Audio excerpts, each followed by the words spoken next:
Professor, do you have a moment? Yes, what is it? In class, I heard you mention the Toyohashi Quidditch team. I did. The Toyohashi Tengu are from Japan. Dominant, known for their rigorous training. They practice near the Mahutokoro School of Magic, often battling both tempestuous seas and violent storms, in addition to each other. Tournament play is almost always easier for the Tengu than their training sessions. I take it you're a fan. Fan? I was being groomed to play on their team. And I would have been a Tengu, if not for a bit of bad luck.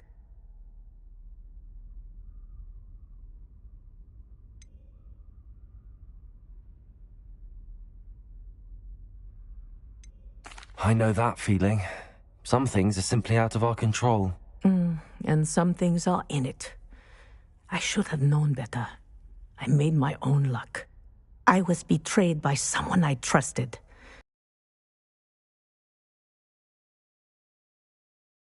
Rice. My best friend Asuka and I were being groomed to play on the team together.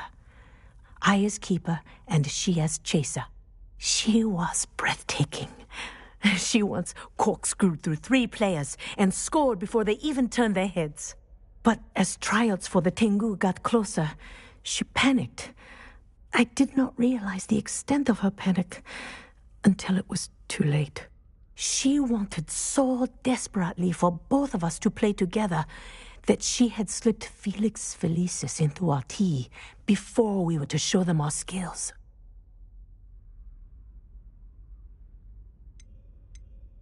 Liquid luck? That's illegal, isn't it? It is indeed.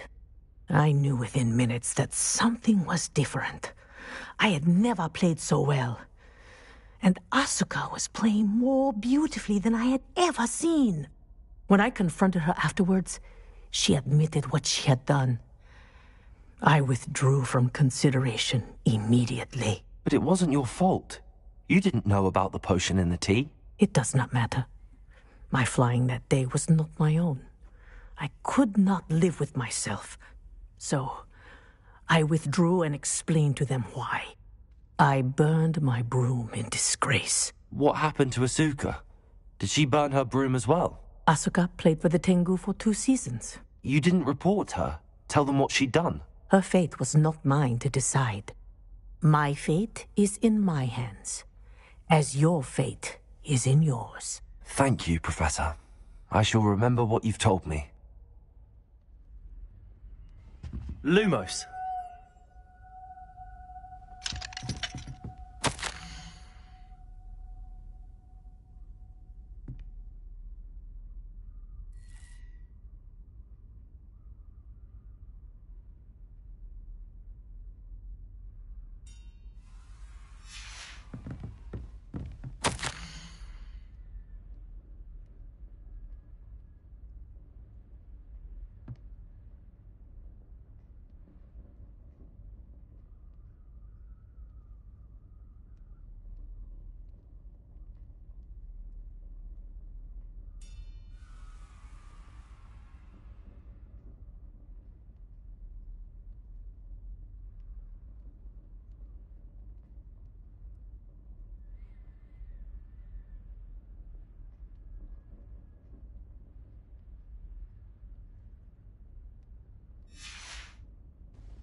Lumos.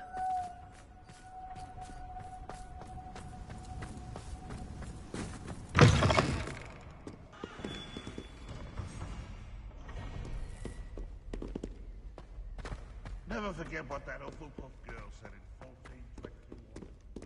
What lovely sound. Oh, that's flattering.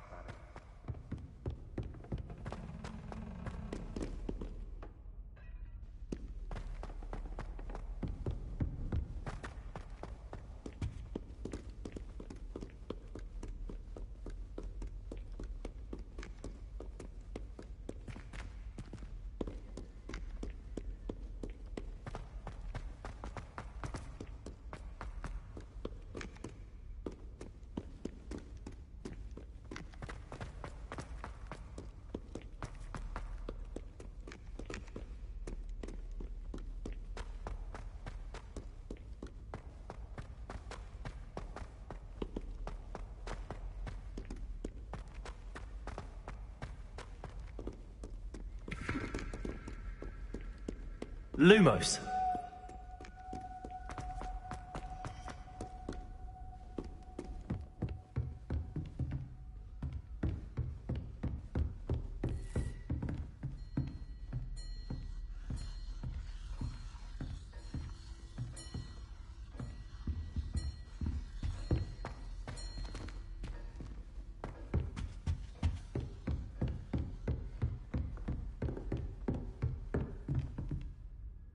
Professor, do you have a moment? I do. What is it? I wondered, did you attend Hogwarts? I did. I am a proud member of Ravenclaw House. Why do you ask? I was curious as to how Hogwarts has changed over the years. I see. Well, the castle itself, as I'm sure you have surmised, is full of surprises. I dare say more than the staircases change around here. As for the students, well, they seem to get more capable every year. Although, we got up to just as much mischief in my day as you seem to now. I used to look the other way at all sorts of roguery when I was head girl. I can tell you, however, that I did once admonish a certain Phineas Nigellus Black for enjoying a sugar quill during a lecture. I hadn't realized that you and Professor Black were, students here together. Appearances can be deceiving. You see, I was once wounded by time itself.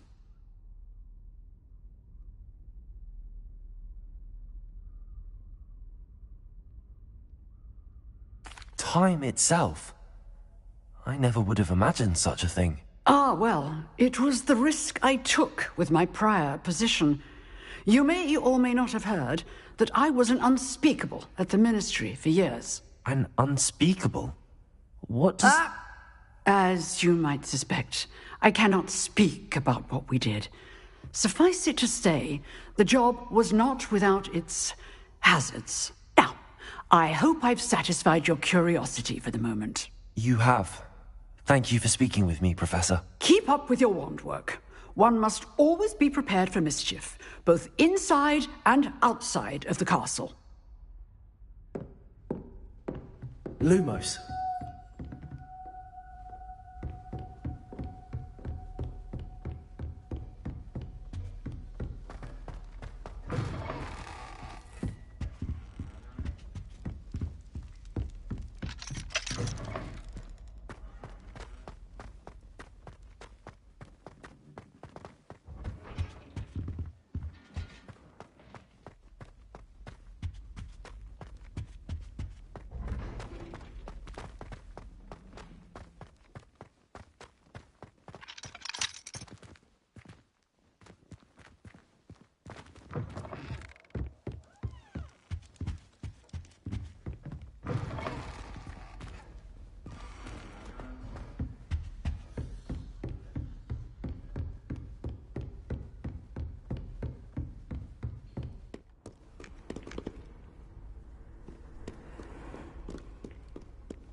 Lumos.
Revelio.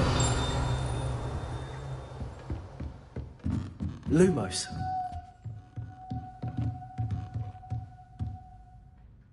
Professor, what did you mean when you said your education wasn't traditional?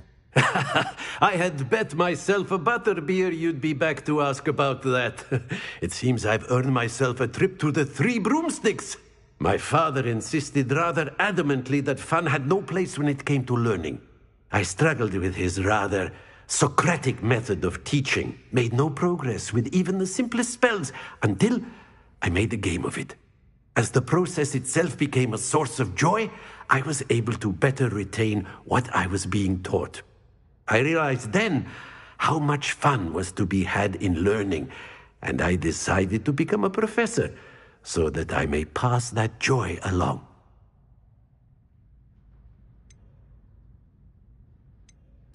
I, for one, am glad. I very much enjoy your class. Delighted to hear. Now, I shall not keep you from your studies, nor time with your fellow students, both of which are invaluable to your education.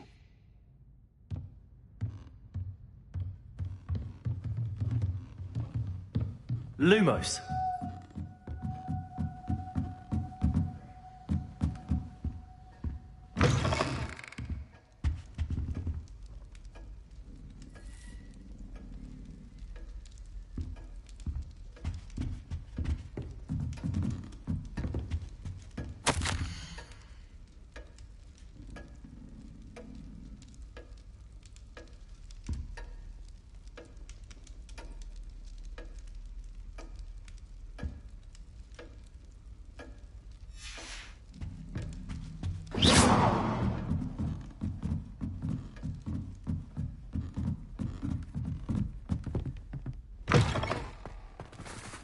Lumos. Alohomora.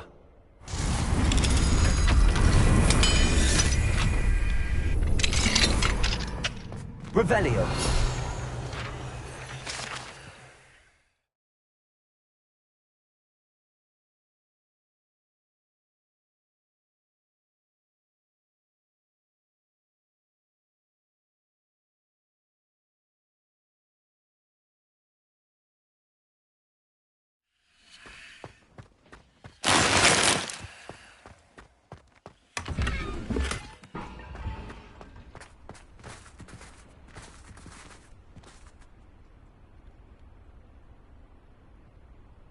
Lumos.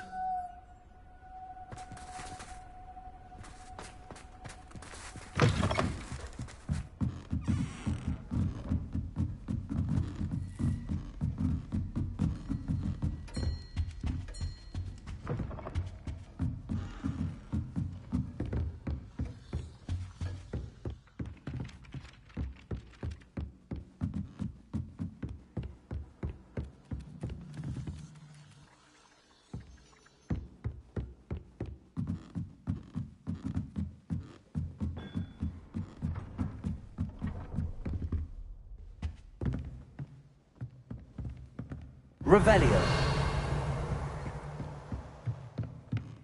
Lumos.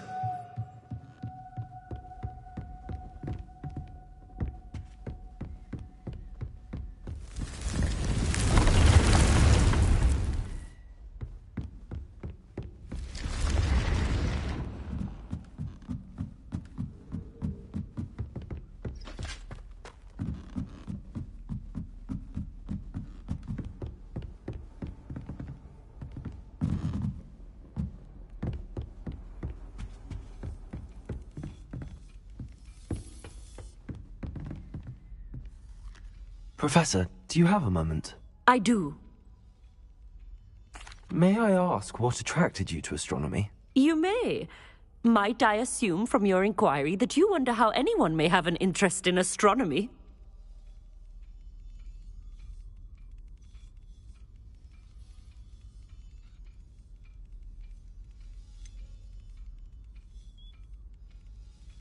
Apologies, Professor. I suppose I do wonder about its relevance to us. I fear such a perspective is far too common among those who do not fully understand all that can be gleaned from the stars. Misperceptions frequently arise due to the confusion of astronomy with astrology, the ridiculousness of which I shall not deign to discuss. To answer your question, it was my dear sister who first sparked my interest in stargazing. The two of us spent countless nights on our rooftop staring at the cosmos. It was one of the only subjects we could study together. I'm not sure I follow, Professor. Why was that? And generous, but a squib nonetheless. The only non-magical child born to our family in generations, poor thing. Although she manages exceptionally well. It sounds as if she's a lovely person, and accomplished. She is. And to her credit, while she was once disappointed not to attend Hogwarts, she has excelled in Muggle school. One of the first women, we suspect, to have attended Cambridge, well disguised at the time by our mother as a gentleman scholar. And as astronomy is one subject shared between the Muggle world and ours, she and I have been able to maintain that common interest. We still sneak up to a rooftop now and then to gaze upwards, courtesy of a levitation charm rather than a trellis nowadays. Thank you for telling me about your sister, Professor. I was glad to. It is good to be reminded of all that one can accomplish when one embraces who one is. Now off you go. I am sure you've a star chart to review somewhere.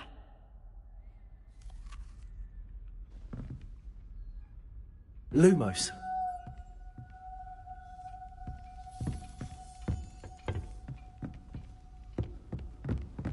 Revelio.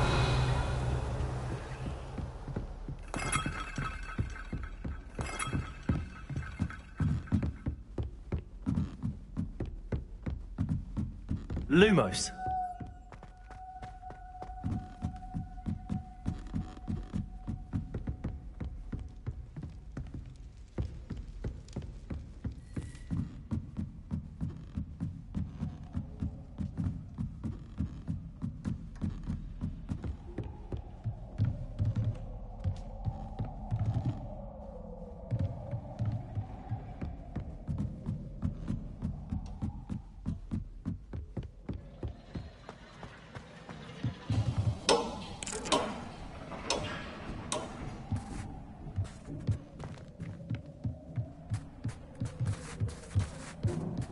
Hello there.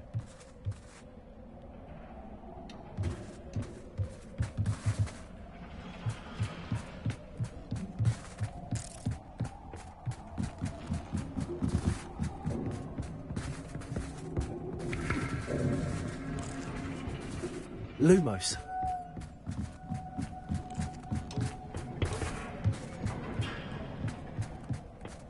Hello there. Hello, Amit. Do I recall you saying that you speak gobbledygook? I did. I do. Speak it. Is this to do with the goblin I saw you with in Hogsmeade? It is. His name is Lodgok. We could use your help with something. He's waiting for me near a goblin mine. Would you be willing to help? Of course! How exciting! I mean, well, might this be dangerous? I think he simply wants to show me something that involves gobbledygook. If it helps, he's a friend of Sirona's. Good to hear. Good to hear. If Sirona trusts him, then I feel much better. You said you know gobbledygook, but how well? I've been reading it for as long as I've been reading English. My parents have an extensive library. Once I grew bored with the classics, I devoured goblin writings. I'd tell you some titles, but you wouldn't understand them. Have you ever spoken directly to a goblin? Unbelievably, no. I'm so looking forward to it. Actually conversing in gobbledygook with a native speaker. Cannot wait to confirm subtle bits of pronunciation and tone that may have eluded me, being self-taught and all. Lord Gok is waiting. Shall we go? Of course. I just want to check the pronunciation of a couple of key terms first. So I will meet you there. Lumos. Thank you for being willing to help me, Amit. You are very welcome. I'm looking forward to meeting your friend, Lord Gok. Lord Gok is waiting. Shall we go? Of course. I just want to check the pronunciation of a couple of key terms first.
Lumos.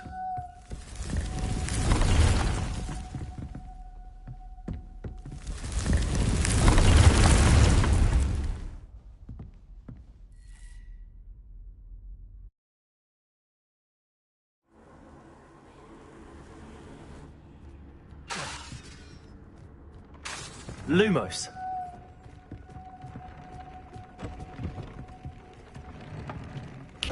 Revelio.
Lumos.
Reparo. Lumos.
Well, I woke up to one.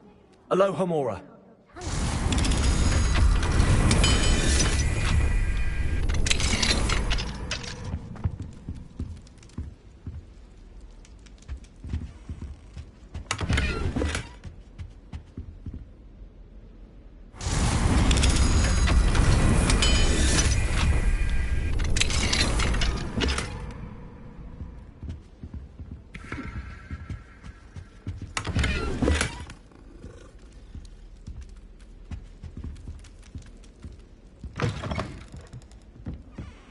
Woolly jumpers are a nightmare. Obviously, that's when everything changed. That's absurd. You could pick any point in history and say that's when everything changed. But things are changing all the time. That's the point of history. I'd hardly say that's the point of history. It's not as if history is something. Oh.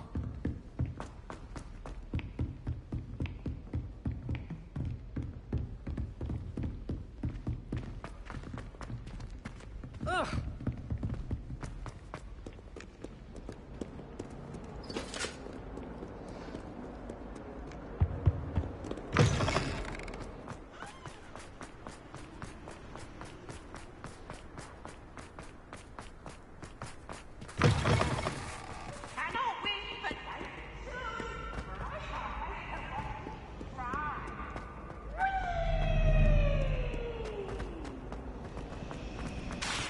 I adore it. Lumos.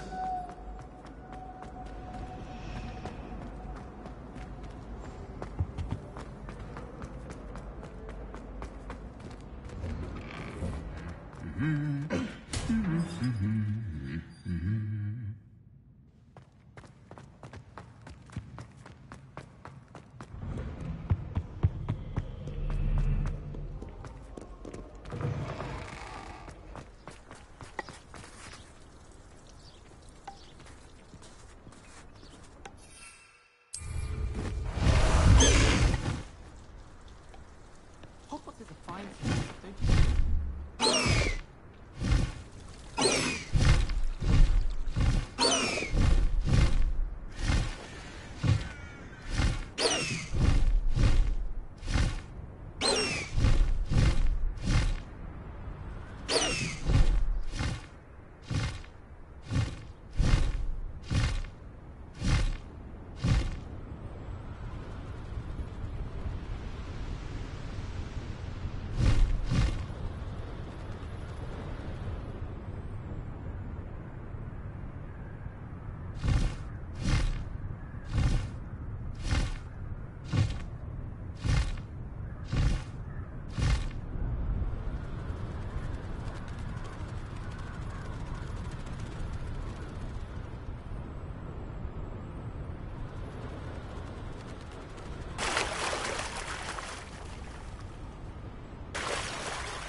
High Wing, go!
No need to race now, my friend.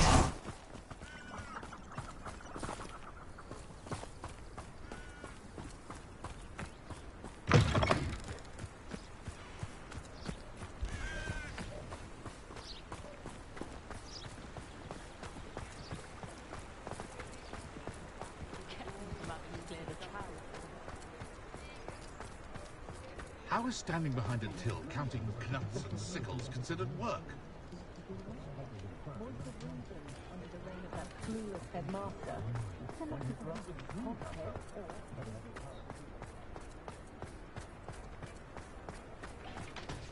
I had plenty of opportunities to do anything I wanted.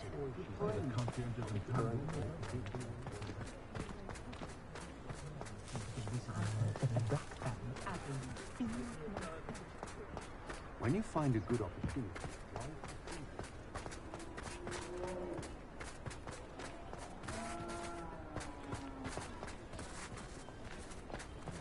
easier on my nerves than dog reading death.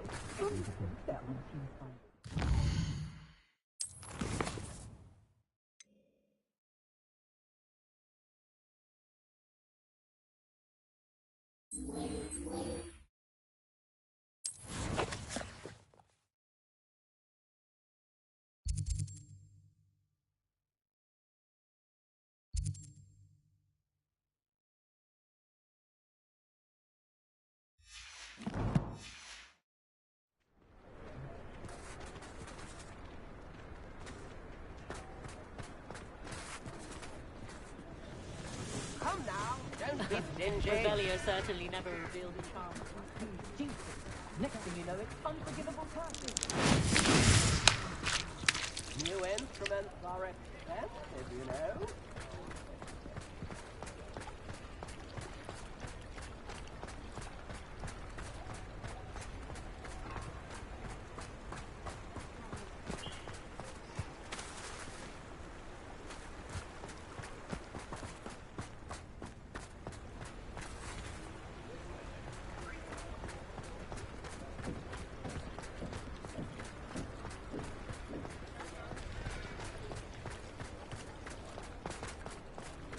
Centaurs have never had.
I spent all night working on my history of magic.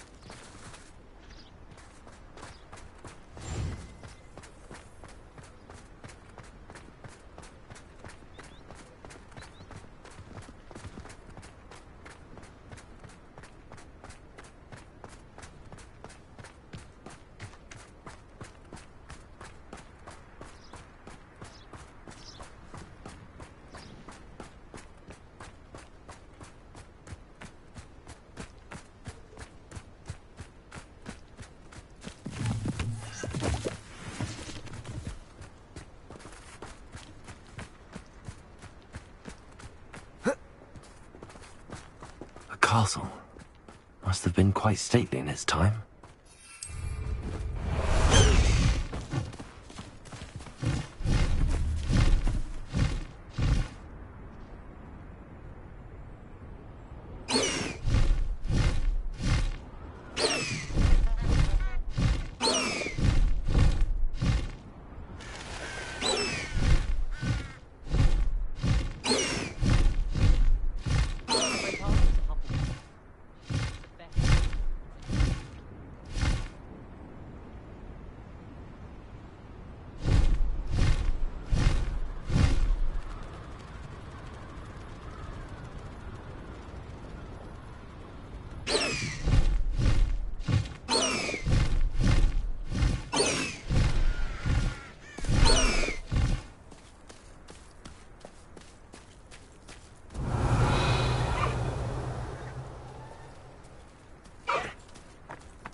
Showing off is a muggle trick.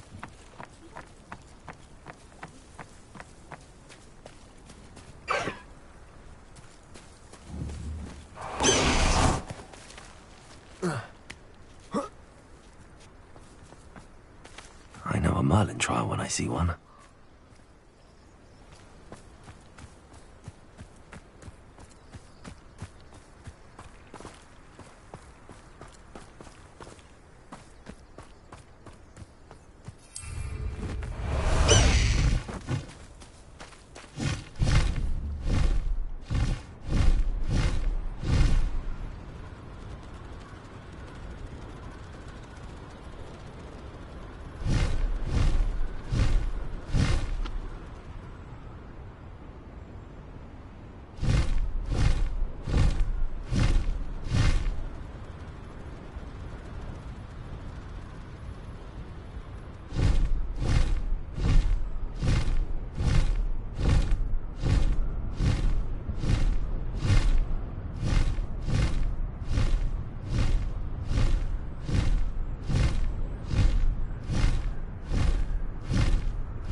Past the high wing!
Lumos.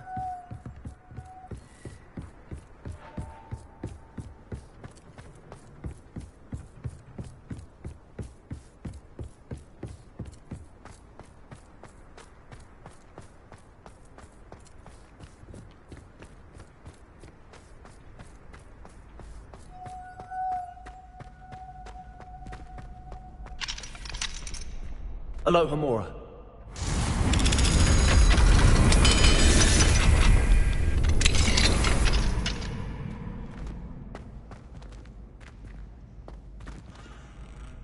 Lumos.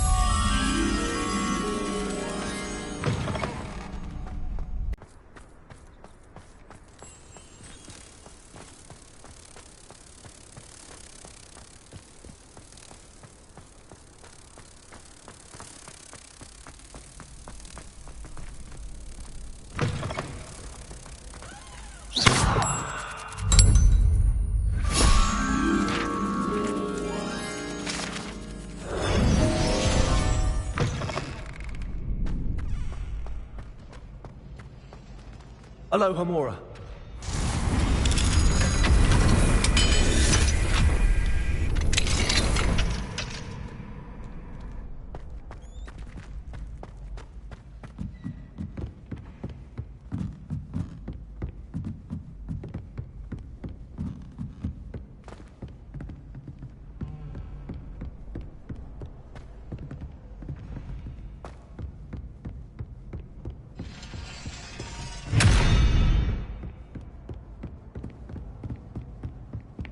Revelio.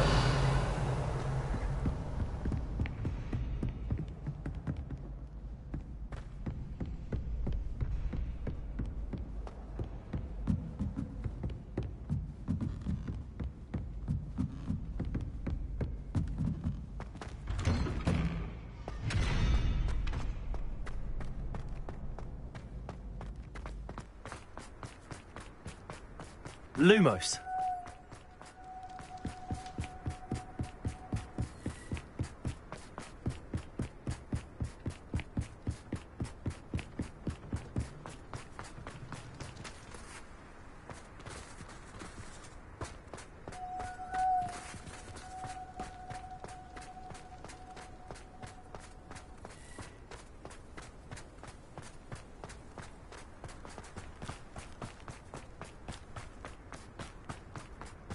Lumos.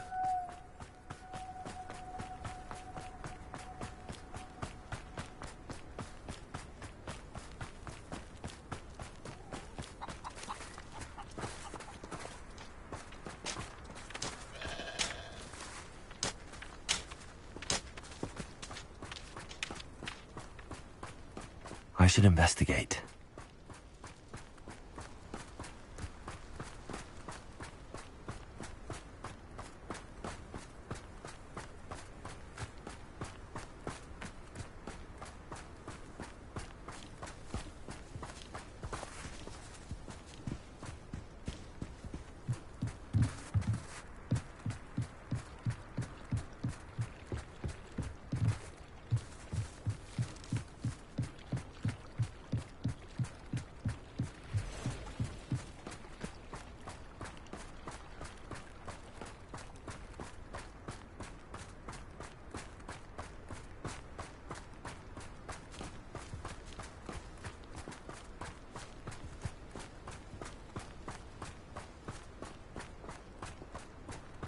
Lumos.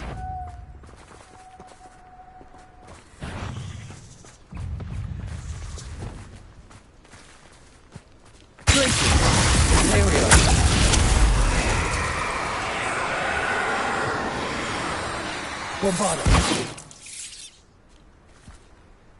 Not my fault you're a deadly great spider.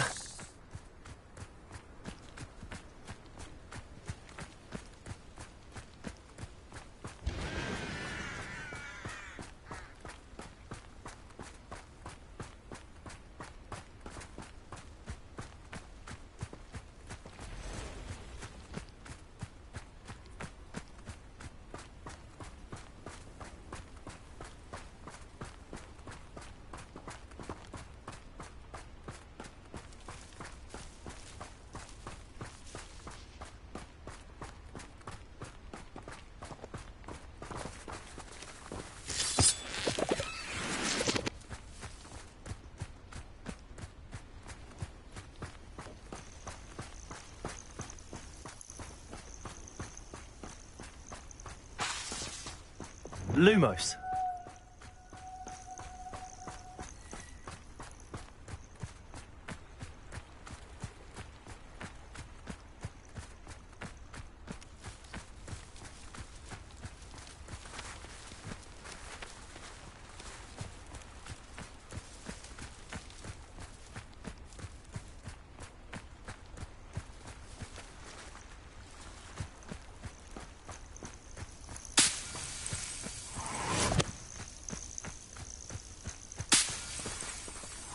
Lumos.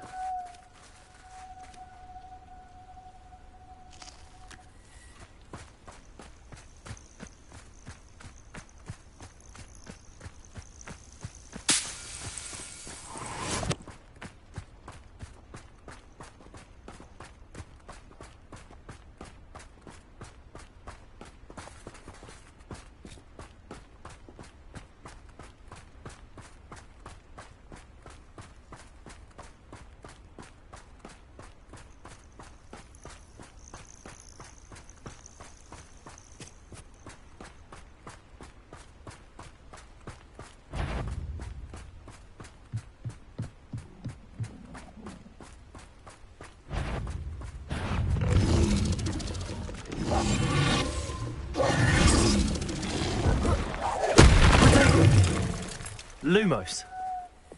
Glacius. Bombarda. Defender. Imperial.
Reparo.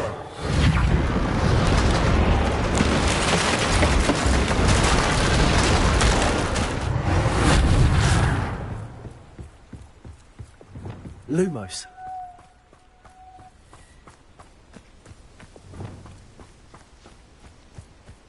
Glacius. Bombarda.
Confringo.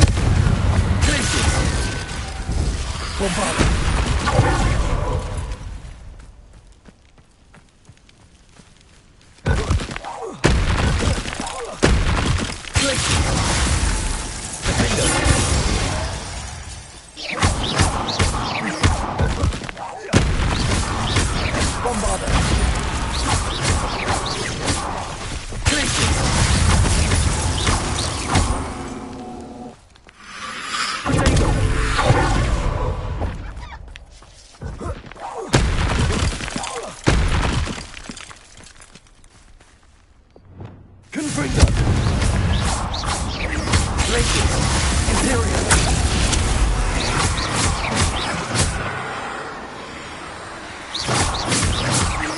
Glacius.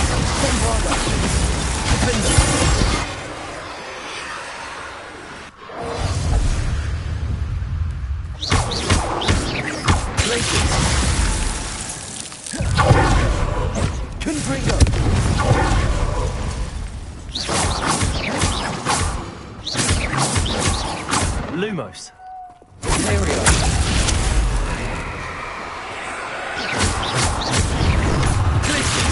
Bombarda.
Crucio is my favorite unforgivable to use. Those ministry stiffs have never used an unforgivable curse in their lives. Avada Kedavra is painless. How utterly boring. I say that no spell should be illegal. Ah, who needs the unforgivables? Plenty of even nastier spells to use. Why do we allow the ministry to decide anything? They allow dementors to torment prisoners in Azkaban.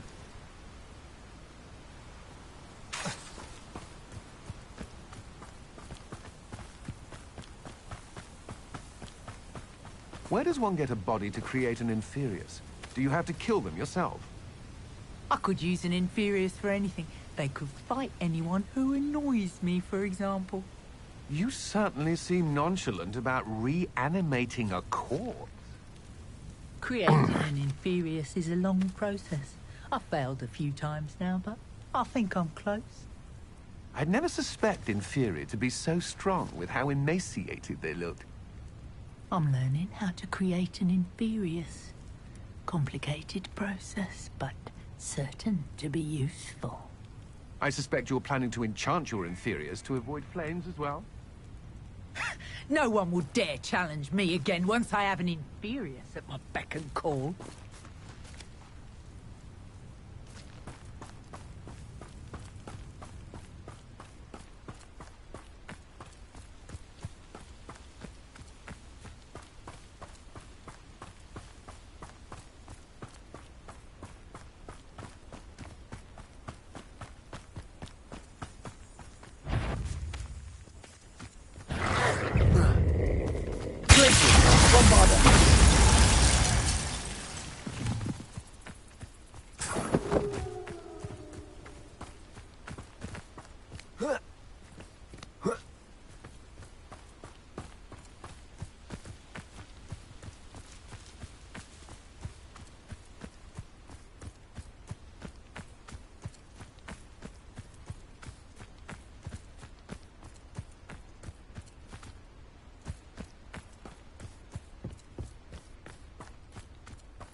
Bombarda!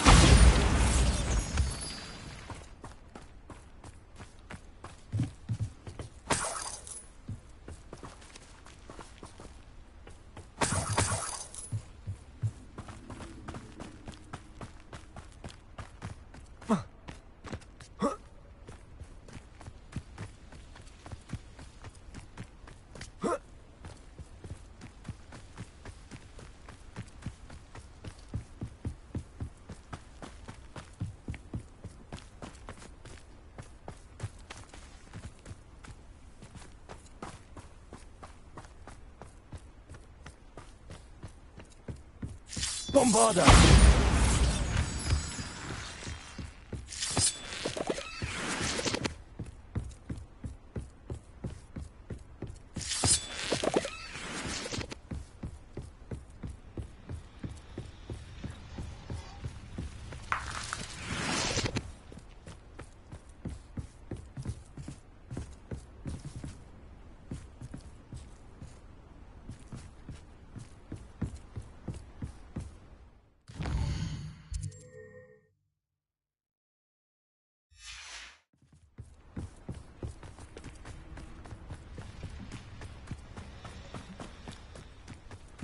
Could it be a Merlin trial?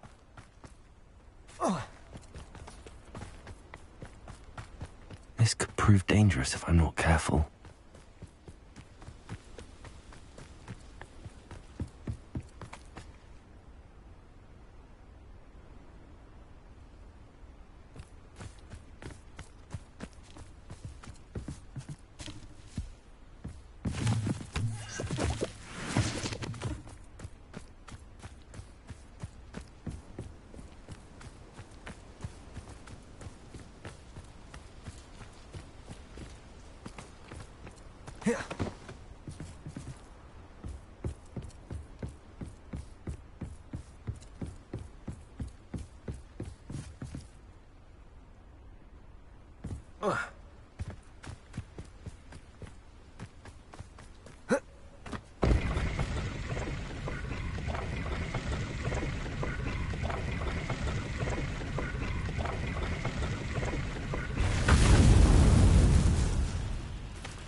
A friend who speaks gobbledygook is meeting us.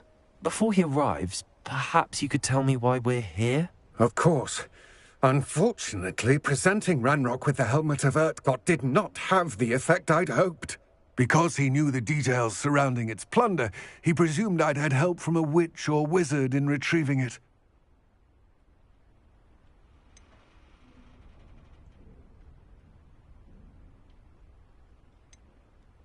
How else did he expect Goblinkind to get the helmet back? Seems he has no interest in making amends with you. I'm afraid we do not have the luxury of rational expectation when it comes to Ranrock. Damn Bragbor and his blasted journals. Bragbor? An ancestor of Ranrock's, renowned metalworker. If we are to work together, I suppose I must tell you more. Not long ago, Ranrock sent me to collect a recently unearthed set of Bragbor's journals. They described repositories that Bragbor had been commissioned to build for a group of witches and wizards. What do you mean, repositories? Large, magically fortified receptacles crafted from goblin metal. Ranrock recruited others to help me locate the repositories. We were to search anywhere that was connected to 5 names mentioned in the journals: Rackham, Fitzgerald, Bakar, Morganach, and Rookwood. Rookwood Castle? That is where we began our search. Why does Ranrock care so much about these repositories? He cares about what they contain. For centuries, wizards have refused to share their magical knowledge with goblins. Your kind will not even let us carry wands. Thus, many goblins, myself included, have spent our lives mistrusting wizard kind. Ranrock was convinced that the repositories contained a magical power that wizards wanted to keep for themselves. He is determined to take it for goblin kind. But Here comes my friend Amit. Probably best to continue our conversation later. Greetings, Lord Gok. It is an honor, sir. You speak gobbledygook. Oh, Bagalio. Enough. Please do not tell me that was meant to be gobbledygook. Well, yes. Perhaps my pronunciation was a bit off. I imagine certain dialects differ? Pronunciation is not the issue. I barely recognize that as language. I trust you can read gobbledygook better than you can speak it? I can, Sir Lodgok. Just Lodgok. Thankfully, we only need someone who can decipher written plans, since I cannot join you in the mine. What written plans? And why can't you come with us? We need some idea of what Ranrock knows or is plotting. I suspect a careless loyalist may have left plans behind. And I'm unable to join you because I cannot risk anyone reporting my presence to Ranrock. All you need to do is not be seen. Either by the eye above the enchanted door, or a loitering loyalist. What else should we know about the enchanted door? The door will not open while the eye can see you. You and your friend must be invisible to it to gain access. From what I know of wizard magic, that shouldn't be too difficult to achieve. Amit and I can do this. I will await your return. I shall see you soon.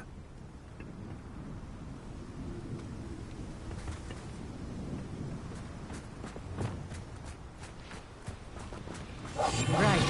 Don't wish to be seen, do we?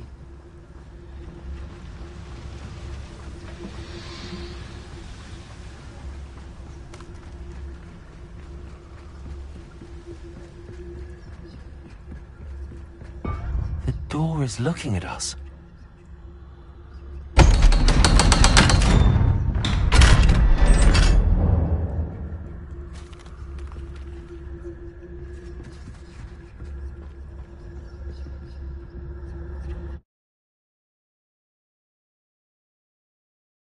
Books so rarely prepare one for reality. A real goblin mine. It's even grander than I had expected.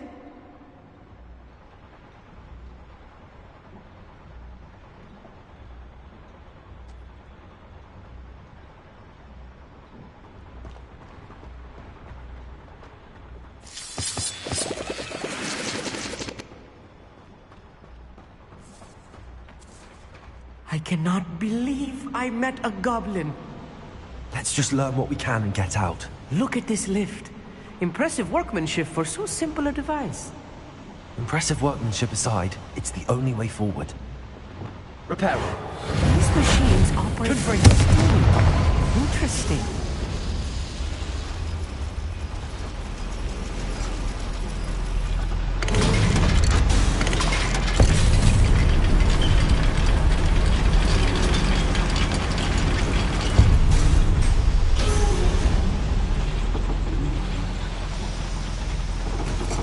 I still can't believe we're inside a real goblin mine.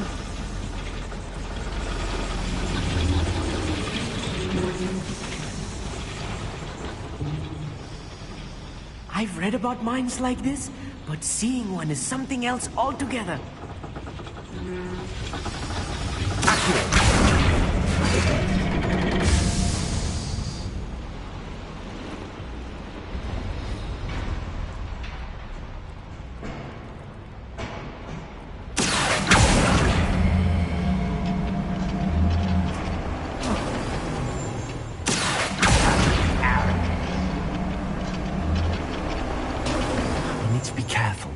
As I'm sure you know, not all goblins are as friendly as Lodgok, to say the least. I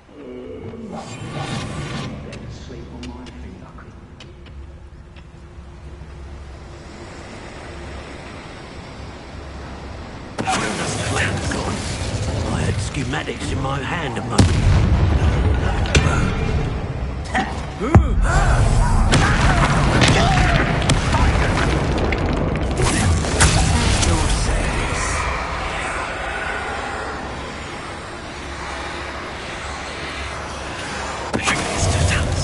That was a little more than I'm used to. I'll get us through here safely, Amit. You have my word. We're being watched. By a door.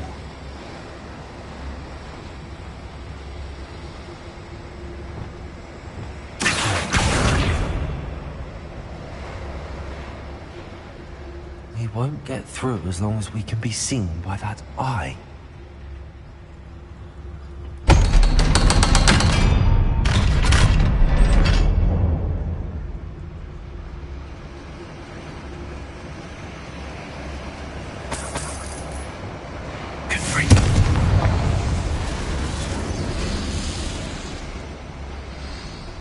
I feel like a character from one of the adventure books I read during the summer holidays.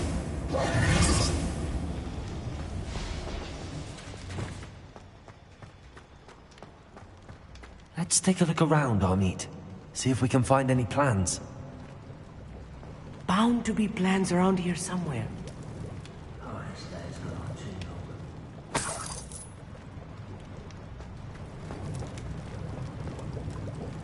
A schematic.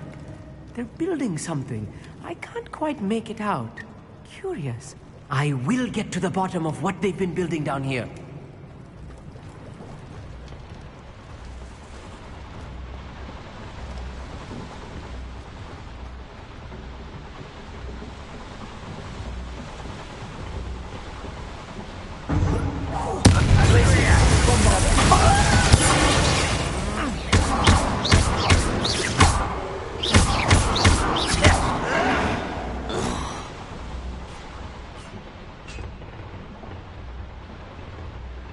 Fascinating to see gobbledygook written in a goblin hand. The flourishes are extraordinary. Let me know if you see any more plans or schematics. We can't return to Lodgok empty-headed.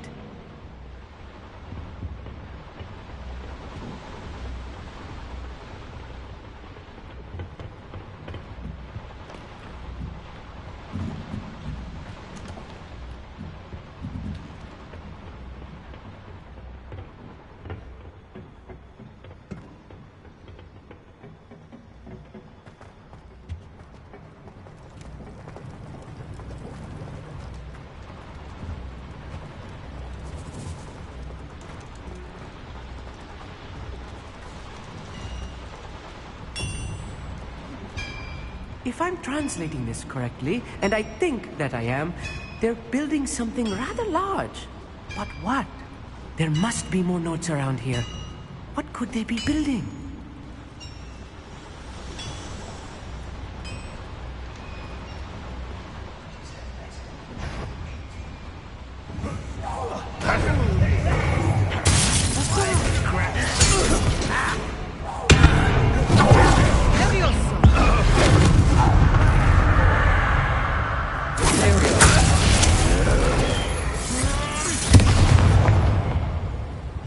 Bombarda.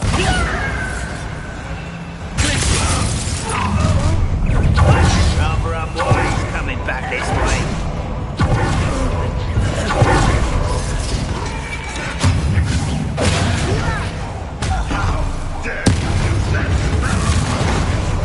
Let's get this over with.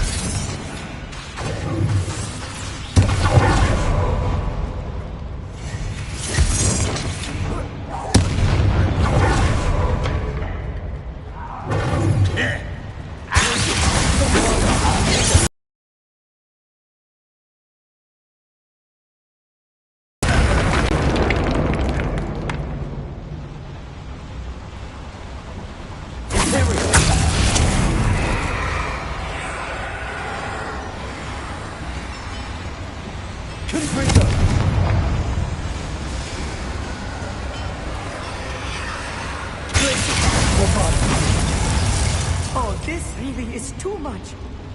Stay close. I've handled much worse. Another boiler. This place is more complex than I had expected.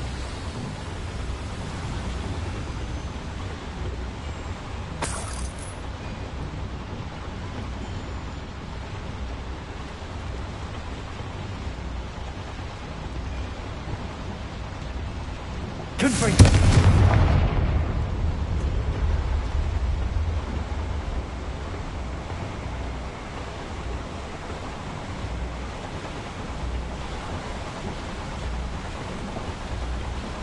Bombarda.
That should be the last of them I'll meet.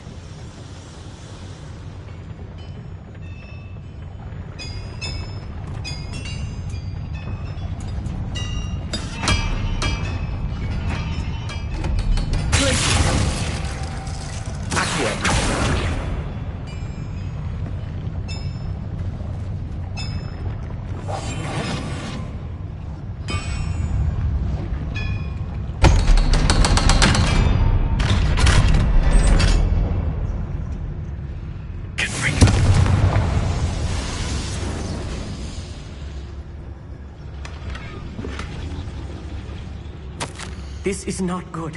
They're building enormous drills, bigger than this mine could contain. Let's get out of here and tell Lodgok what we found.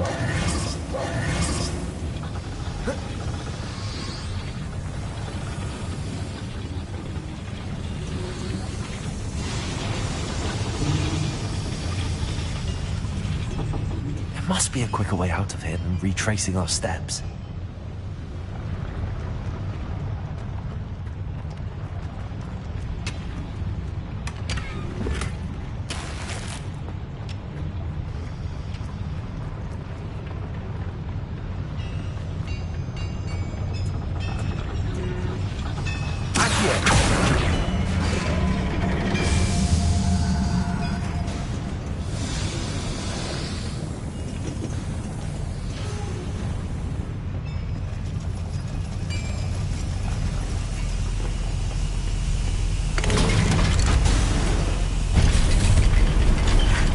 I need a moment to catch my breath. This was more than I bargained for. I'm glad you came with me, Amit. Now that we know what they're up to, we can get out of here. Bombarda!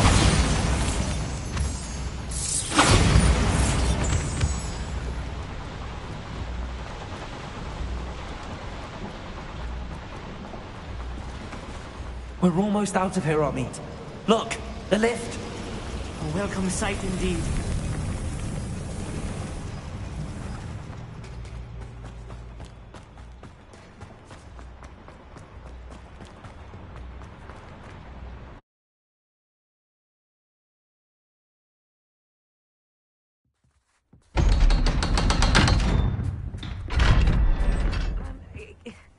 Can we please talk about what just happened?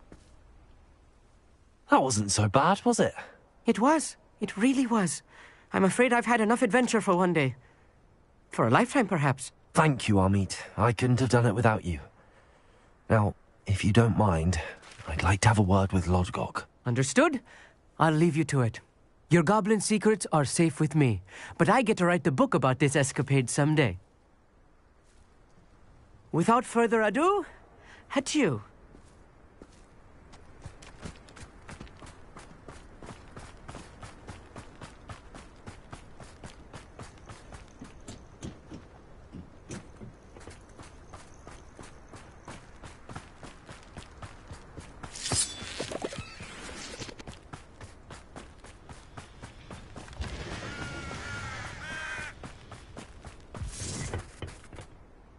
They're building enormous drills.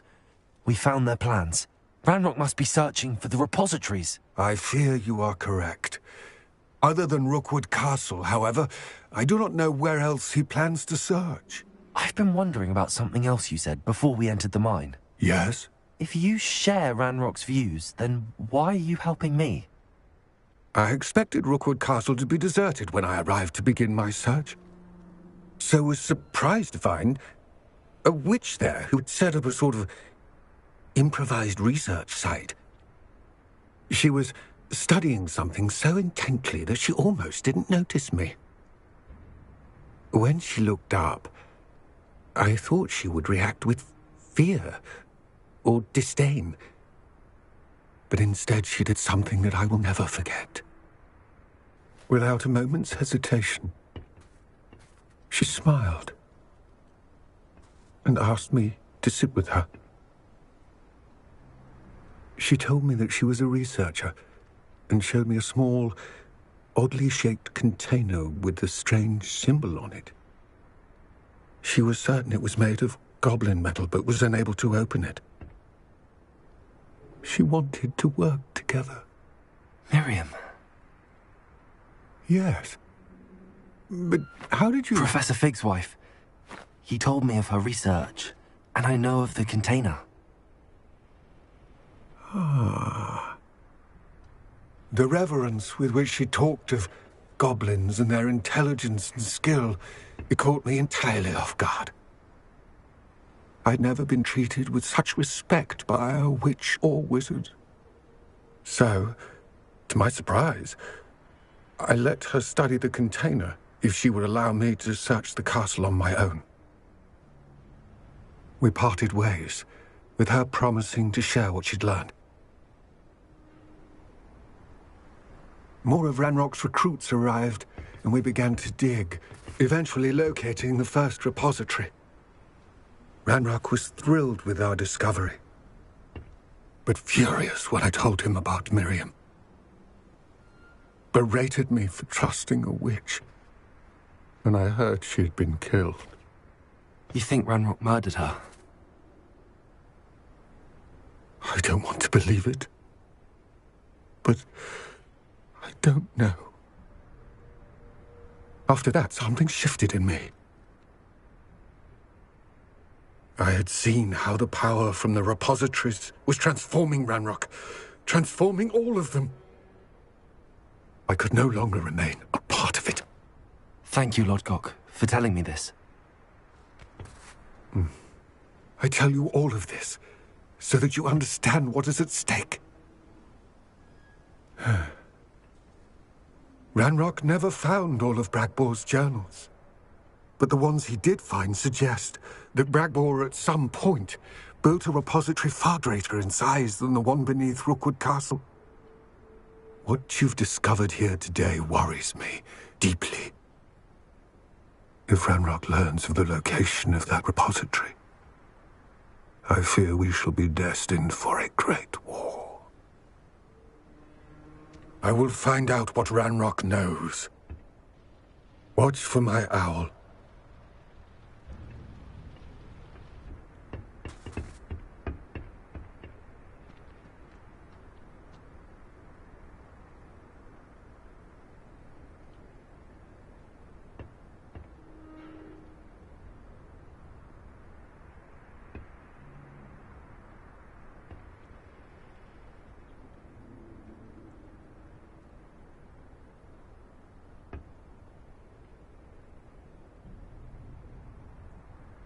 I hope Professor I believe my next broom upgrade to be even more impressive than the last.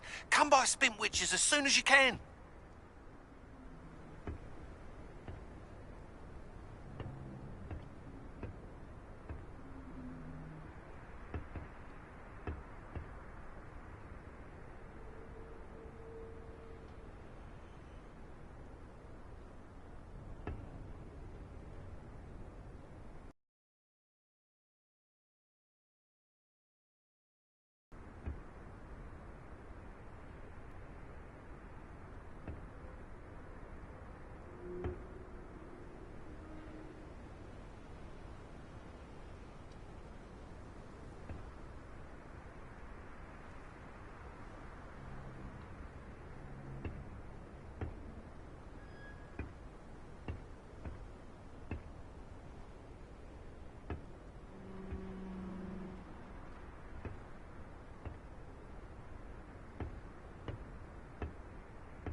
Bombarda.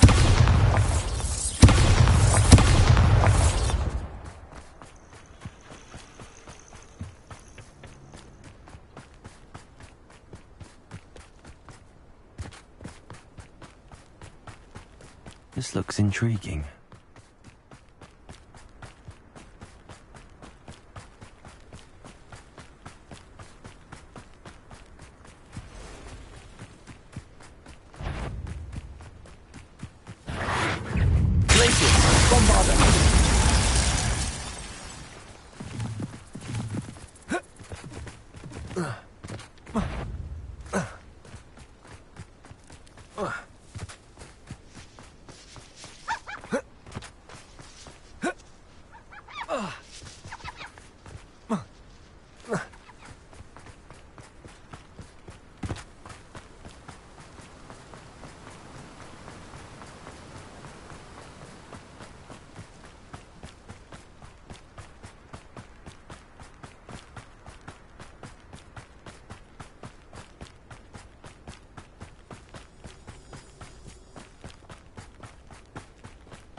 We should speak with Mr. Bickle's friends. I believe I can sneak away without drawing my mother's eye. Meet me near Hogsmeade, and we will devise a plan. I think I know how and where to approach the centaurs about protecting the Snidgets. Meet me in the Forbidden Forest.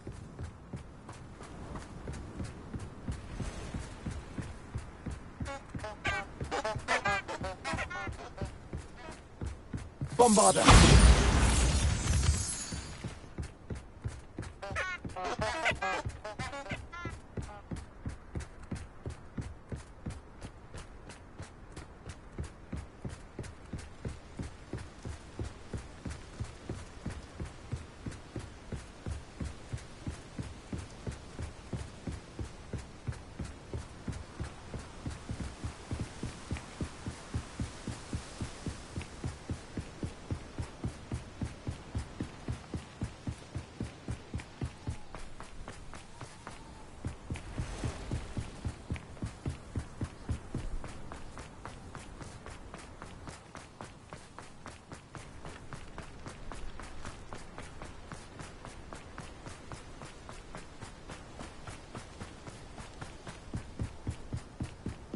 Bombarda!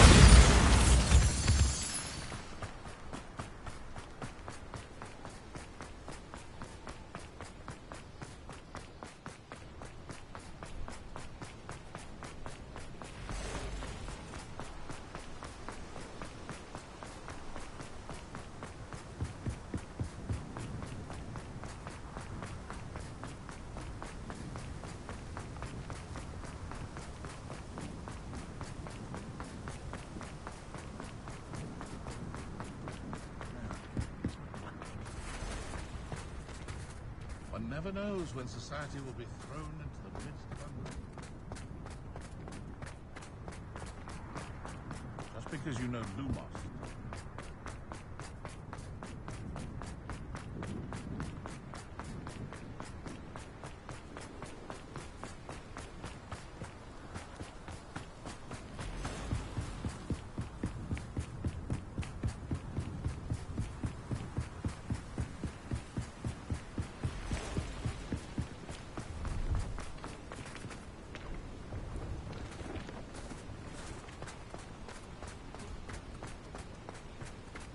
No, I swear I won't be wasting your time. And I'm grateful for the opportunity, ever so.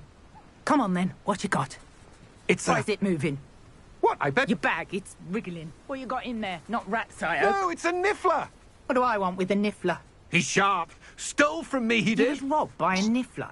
That's what I'm saying. He's a natural, worth his weight in galleons. Go on then, show him to me.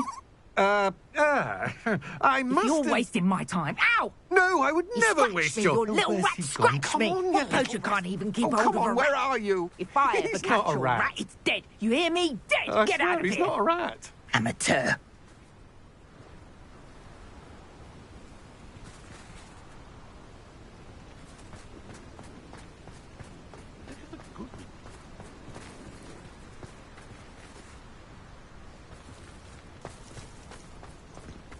Revelio.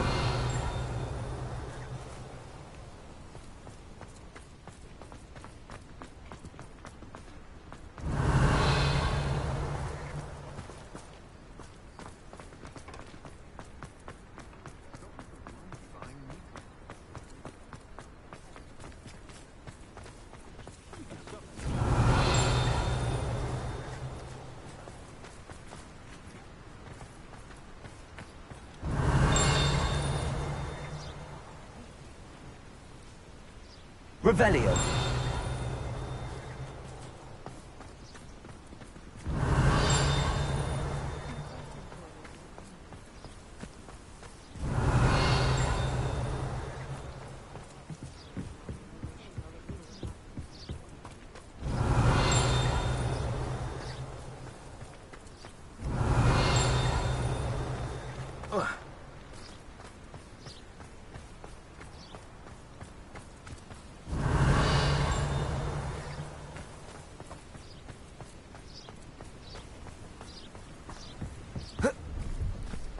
Revelio.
What was that? What do you think you're... It isn't Dora. The beasts are safer now.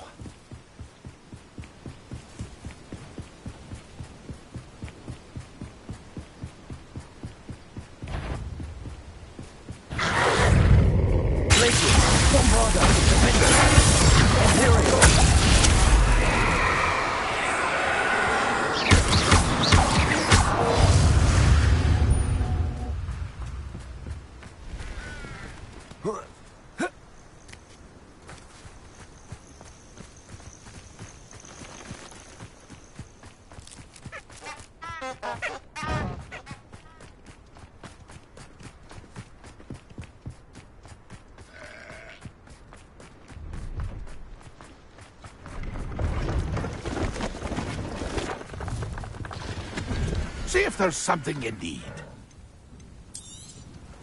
Thank you for your patron.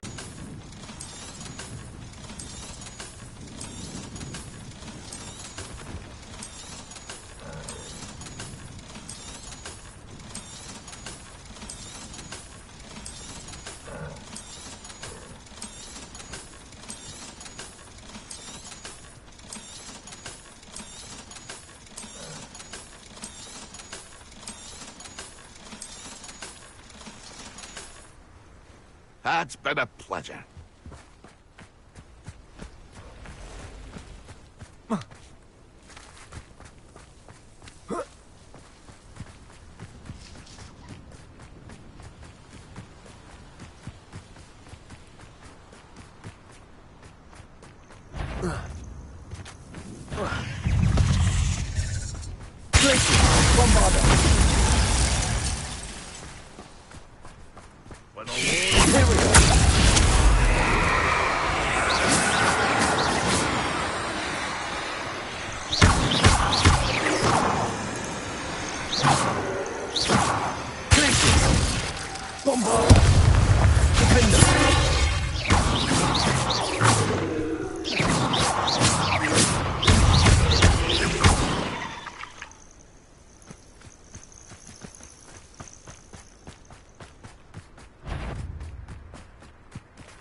It won't be long now. Nothing.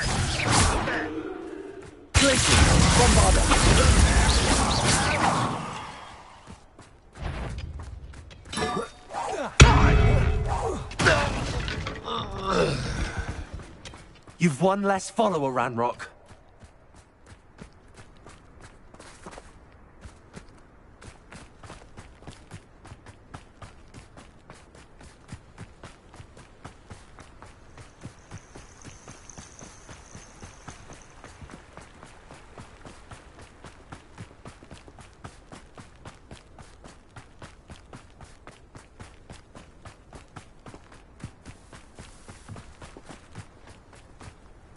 It's like a place right out of a storybook.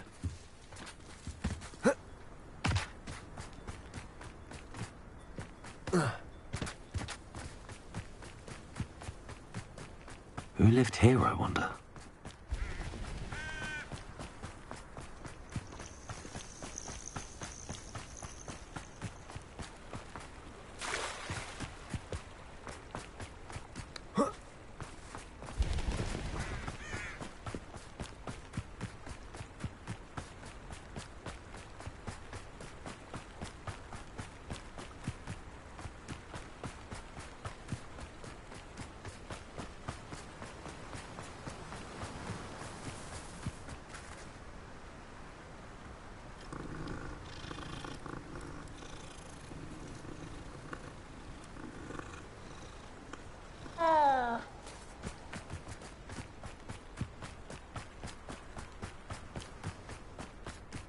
Does it get any more cozy than Hogsmeade?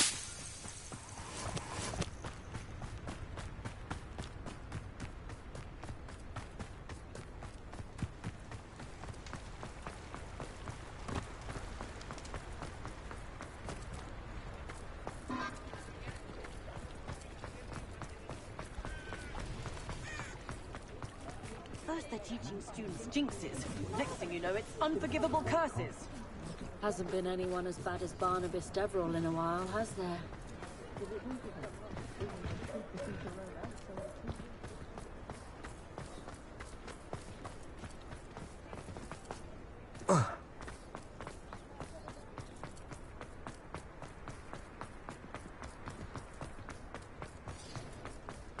You'll not cast successfully if you don't first see it happen in your own mind.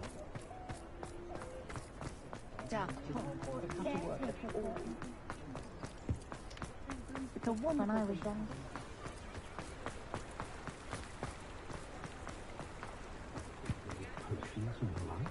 I have a terrible purple. My advice when Hello again. Wonderful to see you. As before, I've arranged a special price on the broom upgrade for you. What are we looking for today?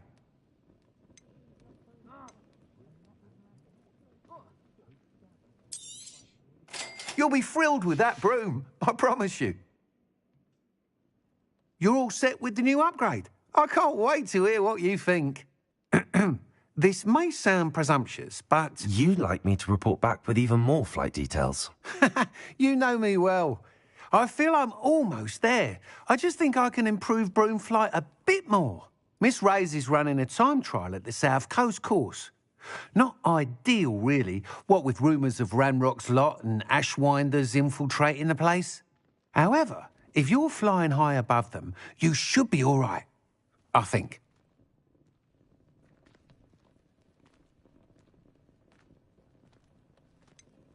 Might be a bit dangerous for a broom trial. I'll see what I can do. I hope you are able to complete these trials. I have a feeling this final upgrade is going to be a sweeping success. Do be careful, of course. I shall look forward to hearing from you soon. I look forward to our next meeting. Perhaps I could test out my new upgrade on the way. My plan.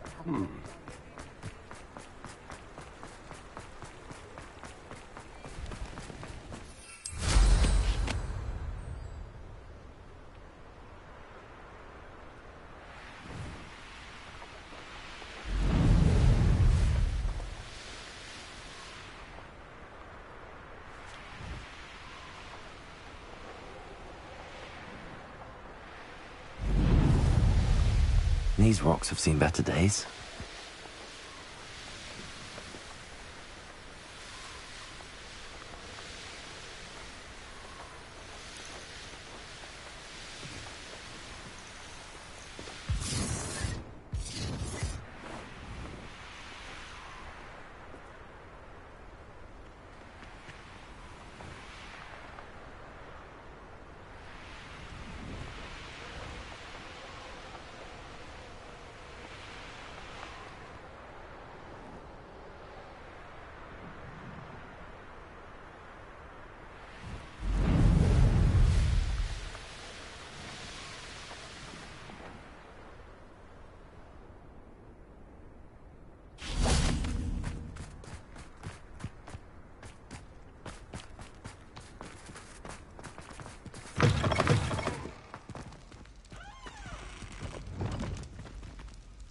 Lumos.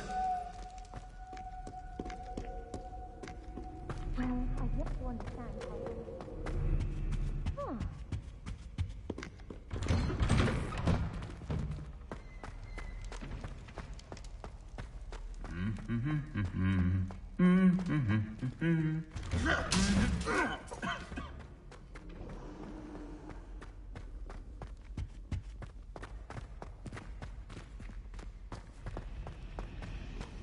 Owls, fascinating.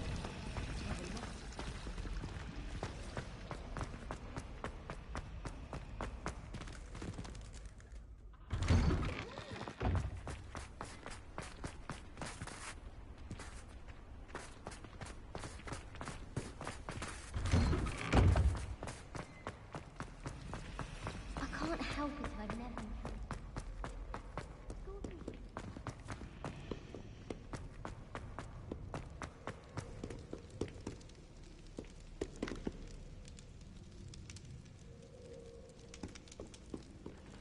Misbehaving little pony!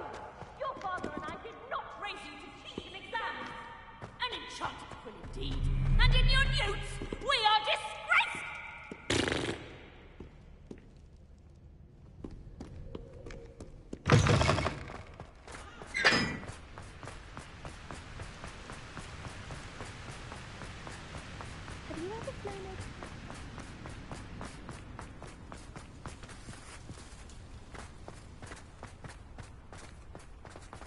My fizzing whiz beer is still brewing. These things take time.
think there were doxy eggs as well. I'm sure those would come.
Welcome back.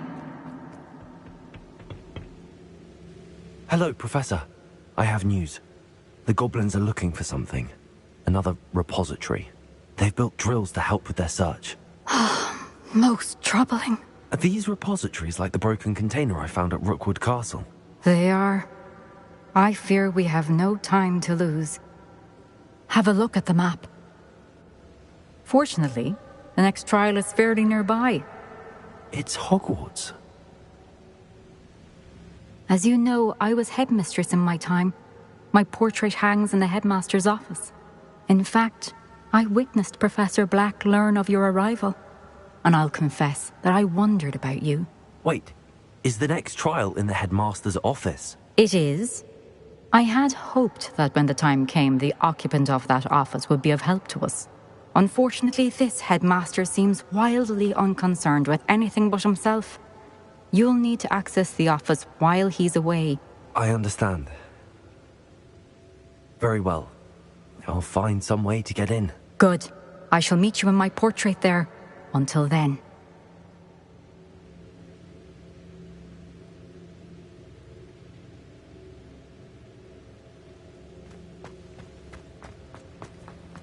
How will I gain access to the headmaster's office?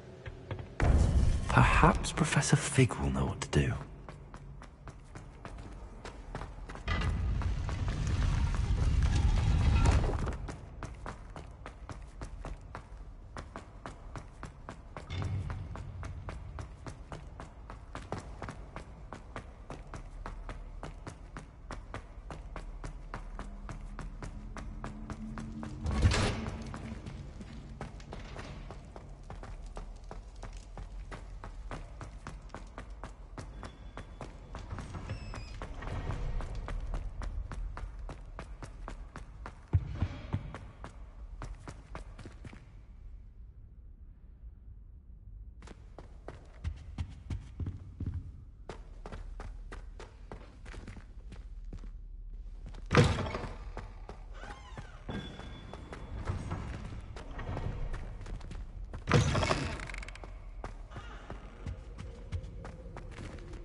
Lumos.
My older brothers were all forced into Ravenclaw.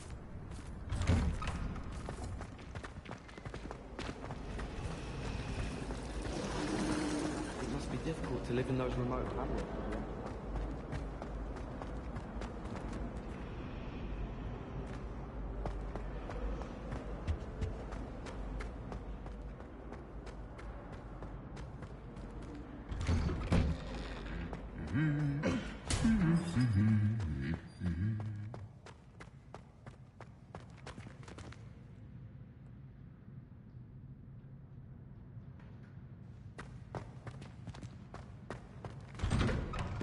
It's about time Hogwarts put someone like Black in charge.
Abandoned long ago, no doubt.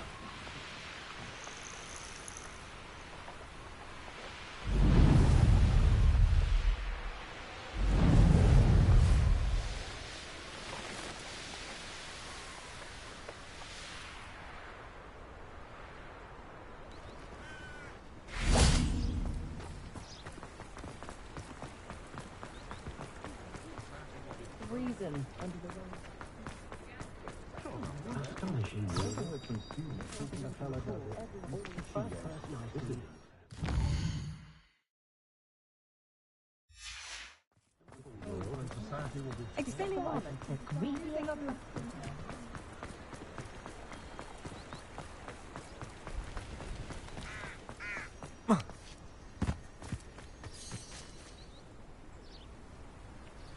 Are you ready to put an end to Harlow?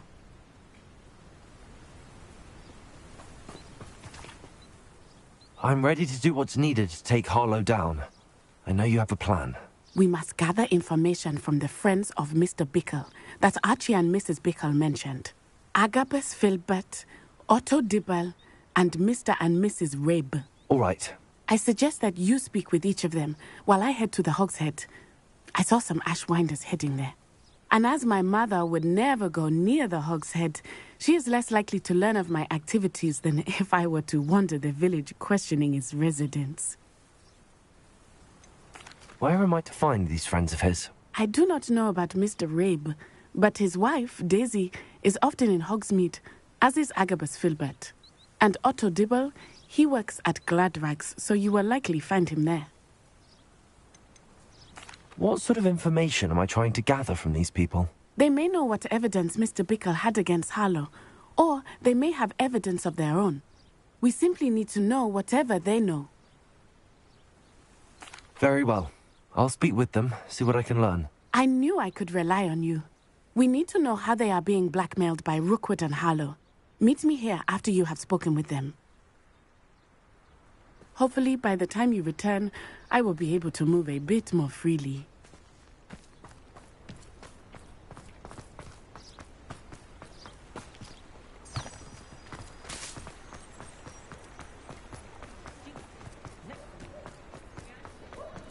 I spend the entire day in just as if the jar.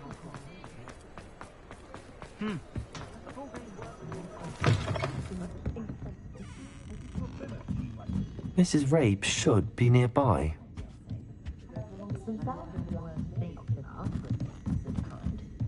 Oh, Isco, what have I done? Mrs. Rabe, I wondered if I might speak with you about Theophilus Harlow. I'm a friend of the Bickles and I'm trying to gather evidence against him. Poor Joanna and little Archie. And now Harlow has taken my darling Isco. What do you mean? Why? I'm a security guard at Gringotts, and my husband is a curse breaker for them. Harlow approached me about helping him extort my colleagues into giving him treasures from the vaults. And you declined? Of course I declined. Repeatedly. I thought they'd given up, until I came home one night and found my husband gone, and a note affixed to my door with a knife. The note stated that I only had a few days to reconsider helping with some banking needs, and that my husband would appreciate it if I acted quickly.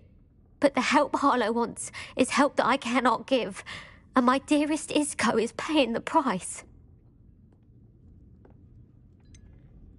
Why wouldn't Harlow extort your husband? Isco's job is even more removed from the vaults than mine.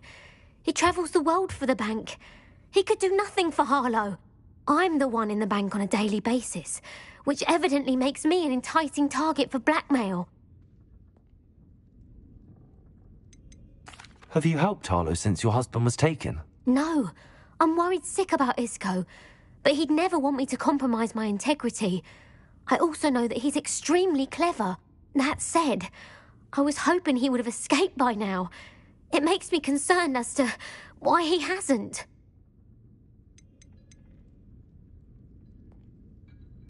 Are you sure the note means that your husband was kidnapped? What else could it possibly mean? Besides, I came home to find that someone had trampled the daisies in our garden. It may sound silly, but those were Isco's pride and joy. He would never have let that happen.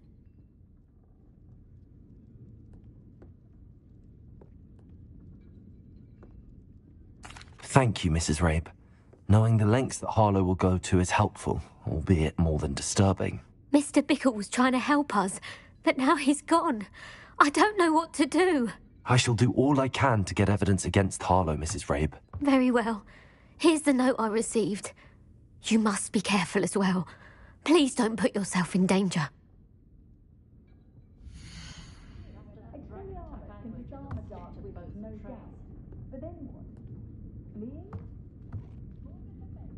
You'd think knowing spells would simplify. I wouldn't trade my wand for all the chunky china. Some evidence worth hanging on to. Thank you. I hope it's not too late.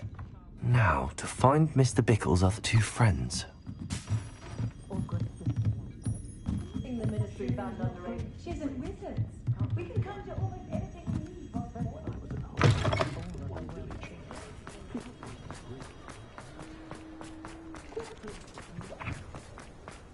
Otto Dibble works at Gladrags. I should check that. Please tell me you didn't take it. But perhaps it's been here all along. Mr. Dibble, may I speak with you? It's about Theophilus Harlow. I've nothing to say about him. May I interest you in a stunning cravat today? Please, sir, I'd like to help. I spoke to Mrs. Bickle. You know the Bickles? All right. But we must be discreet. Can't have Mr. Hill hearing this. I know Mr. Hill. He was kind to me the day of the troll attack. Oh, he's a good man. But even he wouldn't understand about Harlow. It started a few weeks ago. I was distracted, reading a note, when you-know-who came into the shop. I hid the note behind the counter and offered to help him. He stared at me for a moment, then asked me to check on an order he'd placed. I went into the storeroom to check on what turned out to be a non-existent order. When I returned, he was holding the note. What was in the note? It was a note from Rosie Hill, Mr. Hill's daughter. You see, we've been, secretly engaged these past 6 months. We haven't told Mr. Hill yet. I dare say he has higher hopes for her. Harlow advised me in no uncertain terms upon my cooperation. What did he ask you to do? It all happened so quickly. In an instant, he took a very expensive scarf from the counter, pocketed it, and smiled. He said, "Your secret is safe as long as I can supply my lady friend with delightful items like this every so often." I've been able to cover for his requests until now with some creative bookkeeping, but I can't keep it up for much longer. I'm terrified to say anything. I could never live without Rosie. Could you give me a bit more detail about the note? That might help me to identify it should I come across it. It's on Rosie's special pink stationery. It has her monogram at the top, RH. That's how Mr. Hill would know it was real. What have you been doing to keep the extortion a secret? Well, as I mentioned, creative bookkeeping. And I've also been trying to cover the costs with my own savings, but I'm running out of money. Of course, none of this bodes well for my efforts to improve my circumstances and be worthy of Rosie. I met Mr. Hill the day of the troll attack. He was kind to me. Why don't you just tell him? He's a lovely man. But when it comes to Rosie, I fear he loses all perspective. He'd see this as a grave betrayal. I'd lose my job instantly, and Rosie as well. Thank you for telling me. I'm gathering evidence to take Harlow down. I would love nothing more than to see him rotting in Azkaban, but be careful. He's an awful man and incredibly dangerous. As for Rosie's letter, should you happen upon it, I have committed it to memory. You may destroy it immediately. Understood. Now hurry off before Mr. Hill returns. Where was I? We're on the right track. Now to find the last of Mr. Bickle's friends.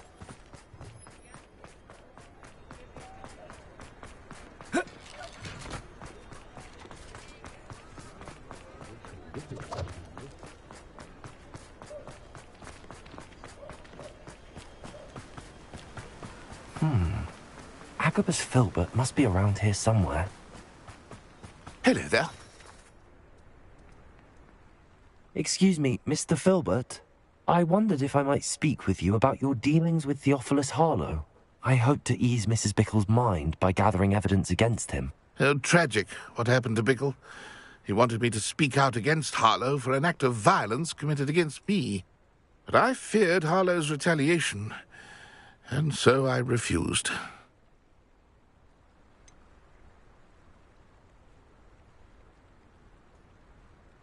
You may have shared Mr. Bickle's fate if you had spoken out against Harlow as he requested. Unfortunately, I suspect you're right. You said that Harlow committed an act of violence against you.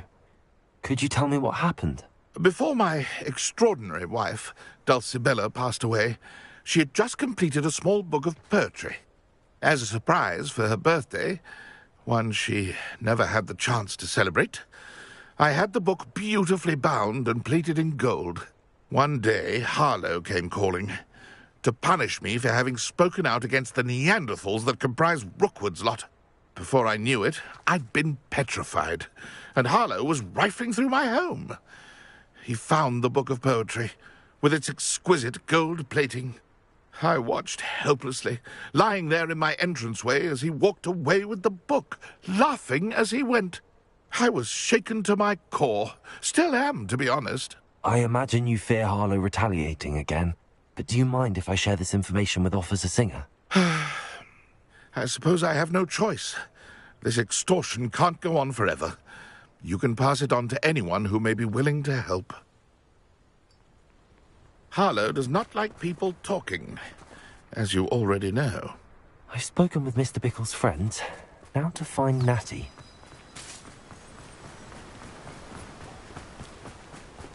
I don't think it's anything special.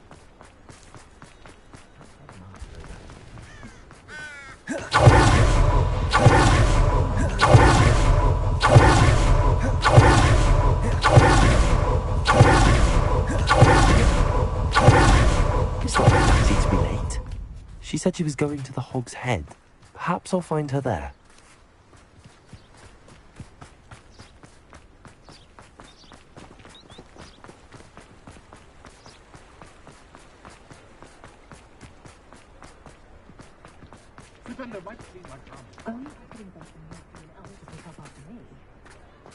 Oh, never seen so many brooms.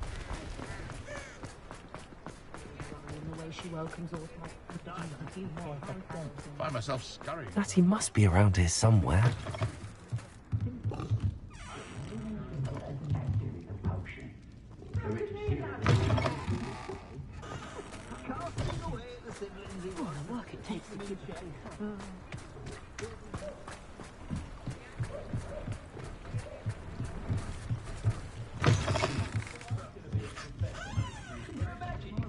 You know my brother is serving in Azkaban.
Natty's wand. She can cast without it. She wanted me to find this. She's in trouble. Revelio will show me where she was taken.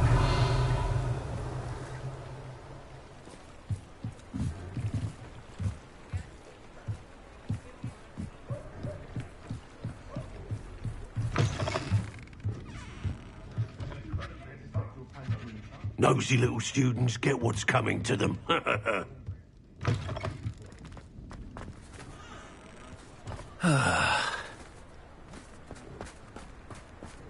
Natty must have been taken this way. I need to find her quickly. Revelio.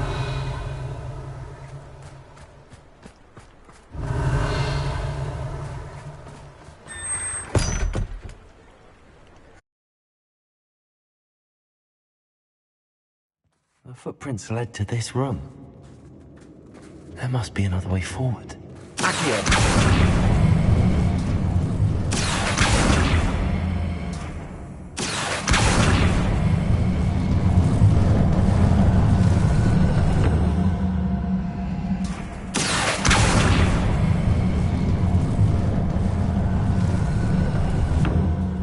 Hidden door. Natty must have been taken this way. I need to find her quickly. I'd better be sure I'm not seen.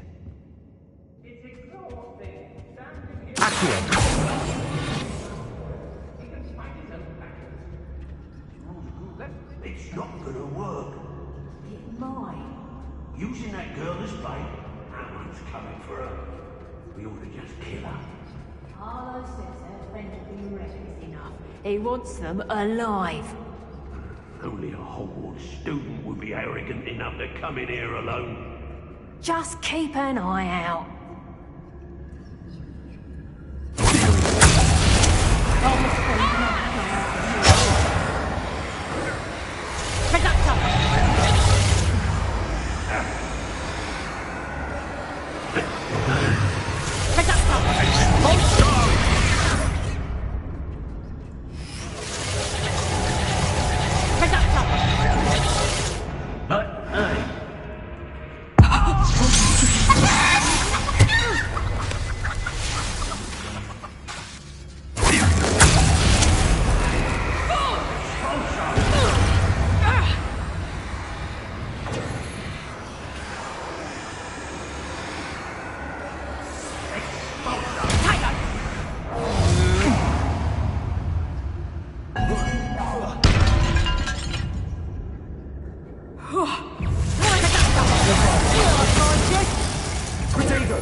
Killing.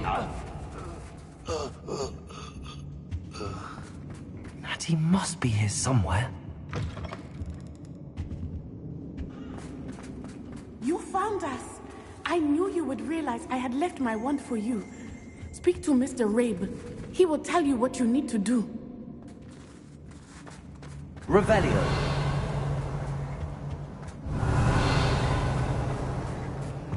Over here. I need your help. Mr. Rabe, Daisy told me you'd been abducted. You spoke with my wife. How is she? Worried about you. Are you all right? I am all right. Thank you for coming. These locks are cursed, and there's an anti-apparition jinx on the cells. Even Natty's skill with wandless magic cannot free us. I need you to find my wand. Use mine. We'll find yours together once you're out of there. I need my wand for this.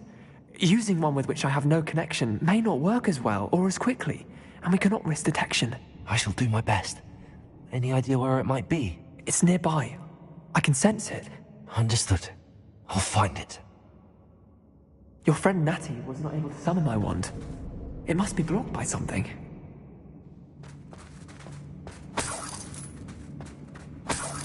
Alohomora.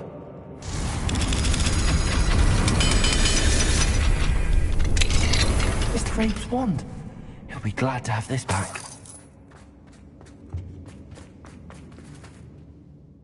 Mr. Rabe, I found your wand. Well done.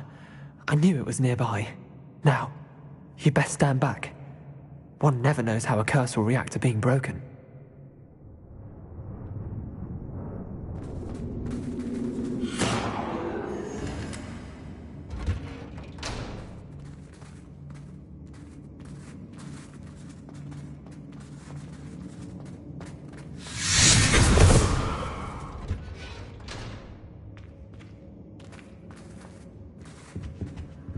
Thank you, Mr. Isco.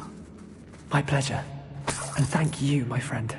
We owe our lives to your bravery. I may be too weak to disapparate with you both, but I can try. You go ahead. Find Officer Singer. We will get out of here on our own. Very well. But be careful. Thank you, my young friends. Be prepared for a fight. These Ashwinders must pay. You're the first one casting spells at a sign of trouble. Yes, you are. It's as if you don't think you have a bit of strength in your own limbs. You should just try standing up a bit taller. Give your wand a rest, that's all. Might surprise yourself. Oi, oi, oi.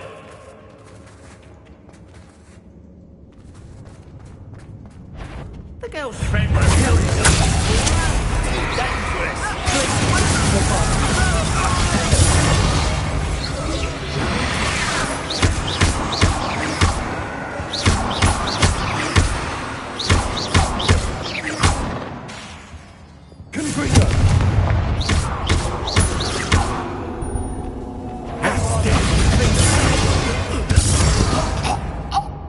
They got what they deserved.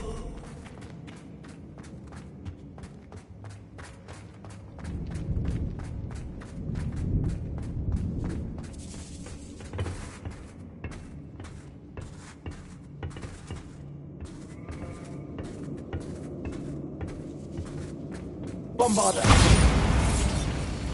Confringo. Bombarder.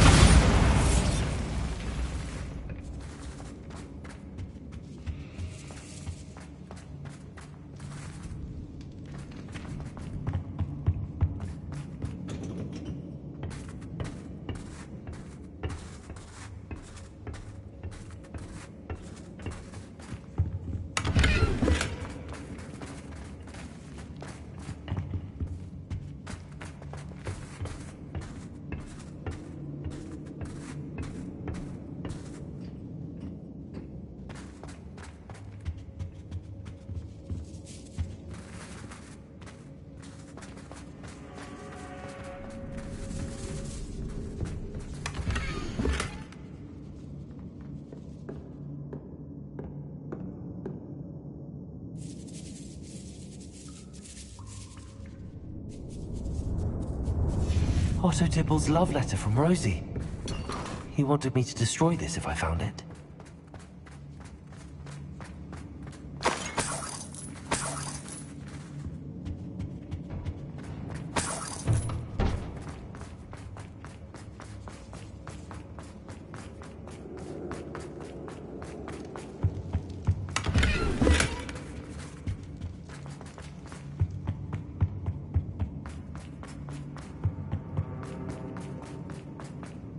Let's find Officer Singer and put an end to Harlow once and for all.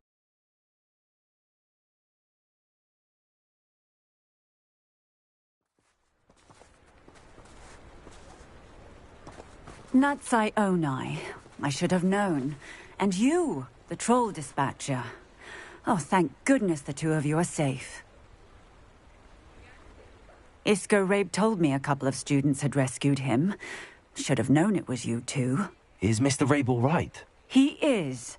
I sent him home to his wife. Miss Onai, your mother will not be pleased to learn that you're still risking your safety pursuing these dangerous men. Actually, Officer Singer, Natty and I learned of several Hogsmeade residents who've had their lives threatened by the Ashbinders.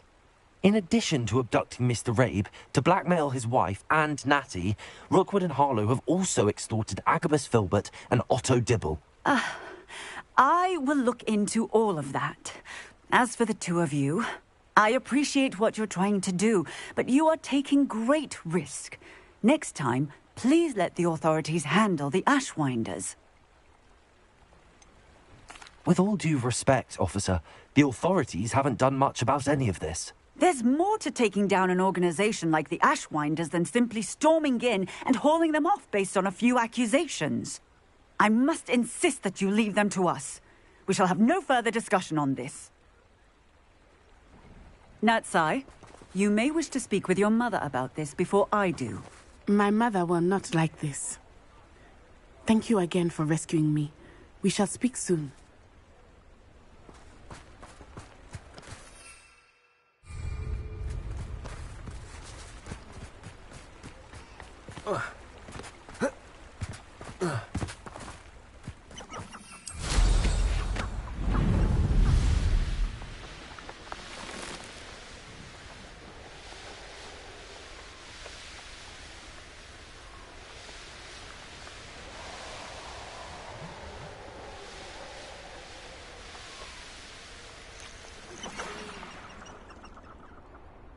The Ashwinders have ceased pestering me.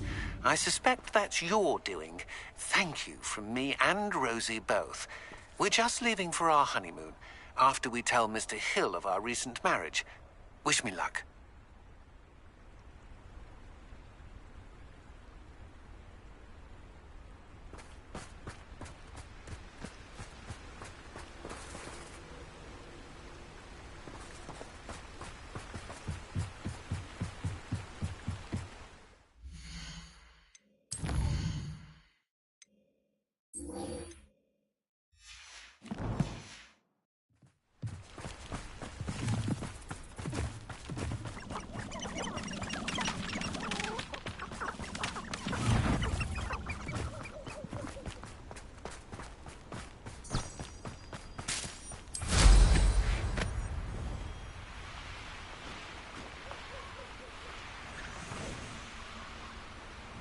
This place has seen better days.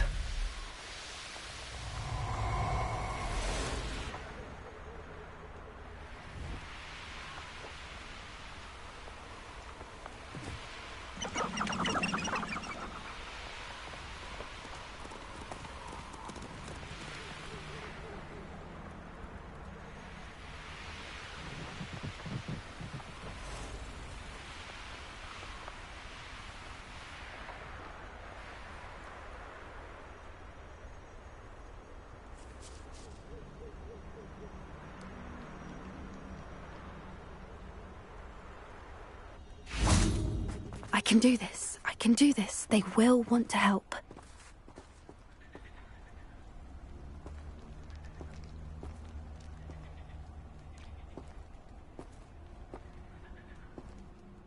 Is this where we're meeting the Centaurs?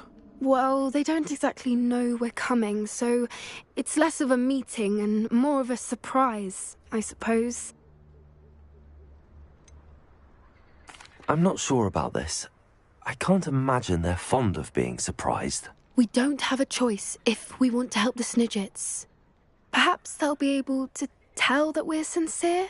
There's something about them that's so knowing. It's almost unnerving.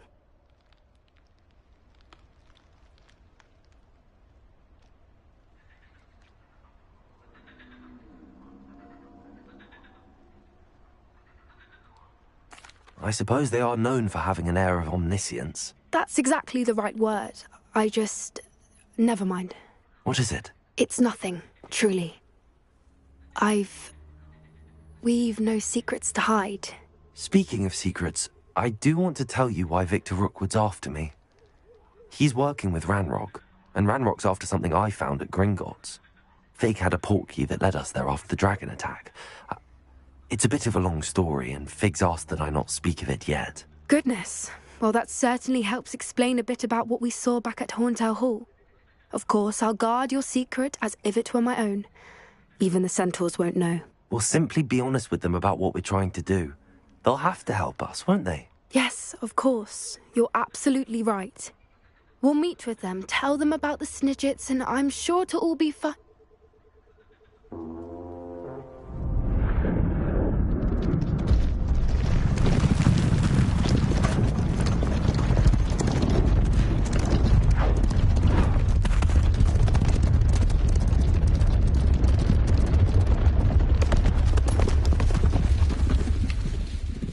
What do you think you're doing here, humans? Please! We were hoping to speak with you. Ah! I suppose you'd like a tale for your friends of the time you spoke to a centaur, and it spoke back. No, never. We're here because we need your help. Enough! You made a grave error in judgment in coming here, little witch.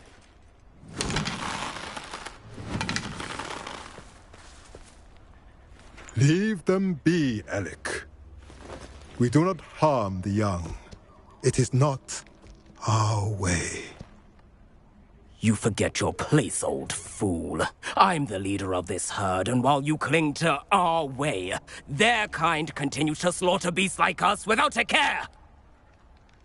From what I can see, they have slaughtered no one. They will leave here unharmed. Mark my words, Doran. If I ever see them again, it will be all 3 of your heads.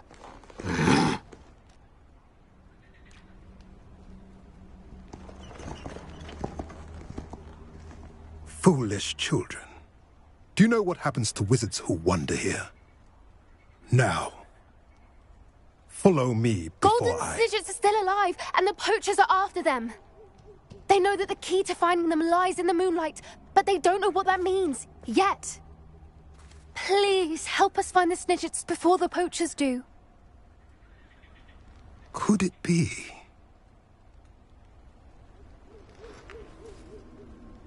In the south, there is a cave within which lies what the poachers seek. A moonstone. Retrieve it and place it in the henge in the forest. I, on the other hand, must go speak with the herd. Find me after you have done this.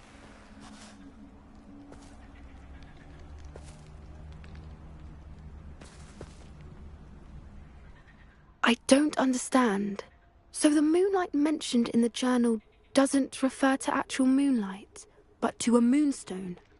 What do moonstones have to do with Snidgets? And why was he so certain about where we could find one? Isn't moonstone all around us? Why retrieve one from a cave? Knowing centaurs, I suspect he's referring to a specific moonstone. We'll likely know it when we see it.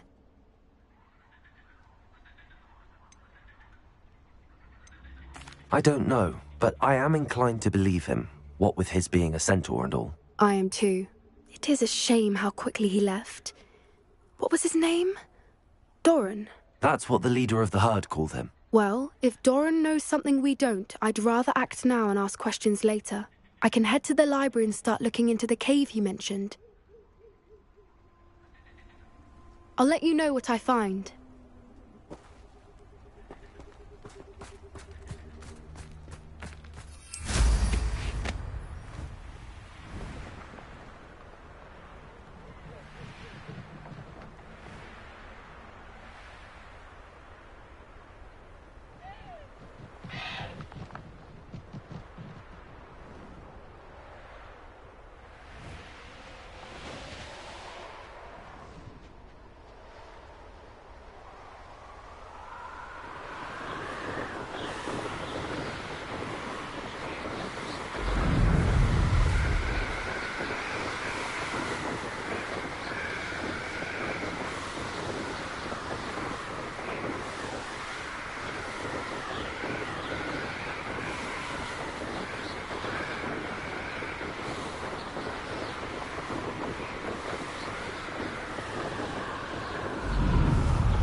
perhaps best... Rockborough's famous for someone having a pet troll, and not much...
A rock formation. That's the first landmark on this map. Now to find the crooked tree.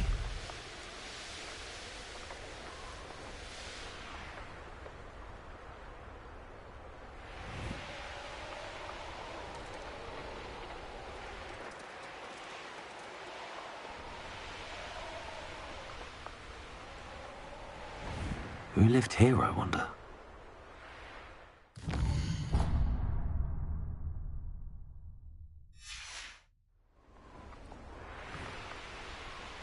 What do we have here? But if you don't fill up... Who is it? You are the talk of the school since you saved Mr. Rabe and I from the Ashwinders. We have come so far. We should discuss the next steps in our plan to stop Harlow.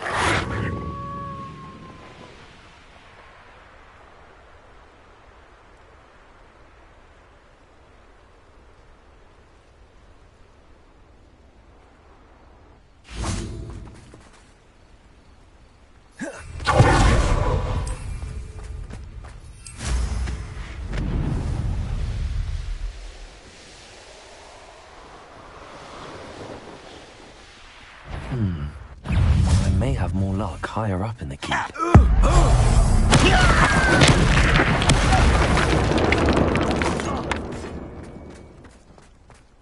Goodness. I was only following orders. Leave your accusations in someone else's... Places! Bombarder! Defender!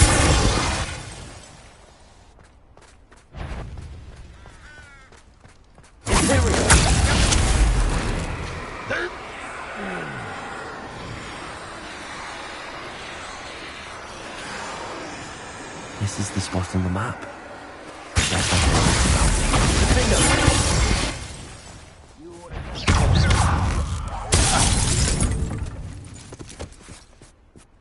What was that?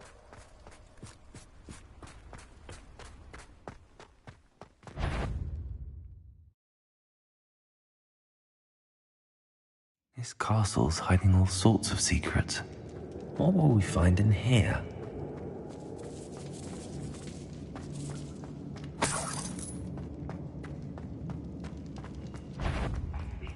Better things than this.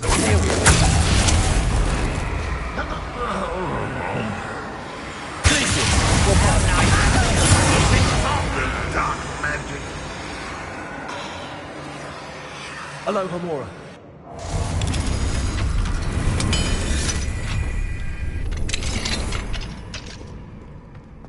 How dare you use this? Bombarder! Defender!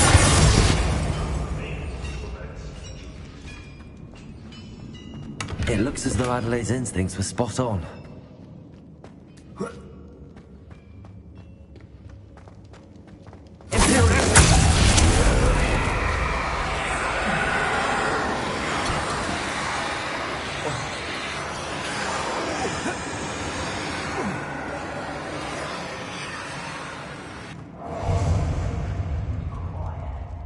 Too quiet, if you ask me. Let's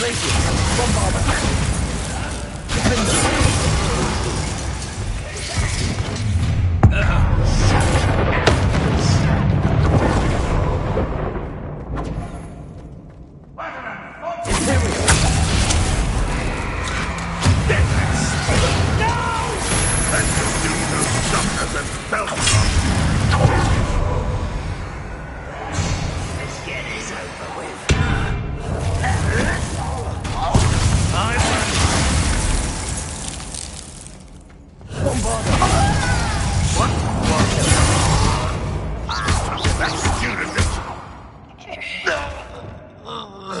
Your blood's on Ranrock's hands.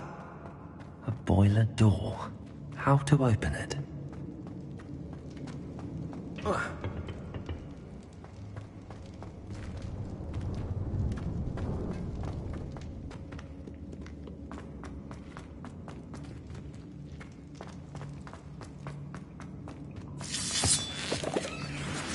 I wonder if Adelaide's uncle could be down there.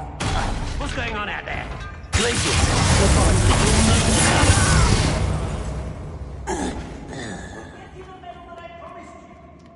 you must let me out of here.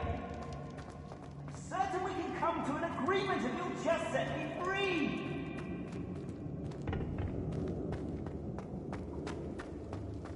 Hello? Mr. Oakes? Yes, I'm here. They've taken my wand. This cell has an enchanted lock.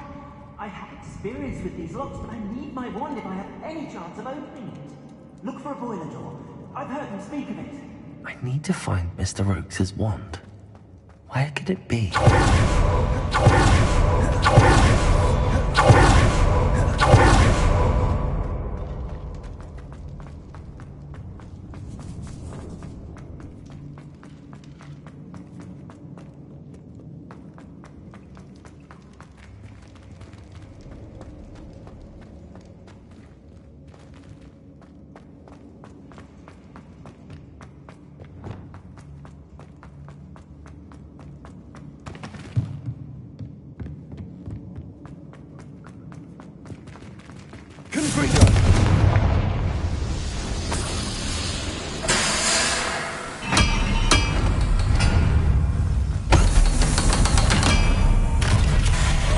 Pass that fire whiskey over here.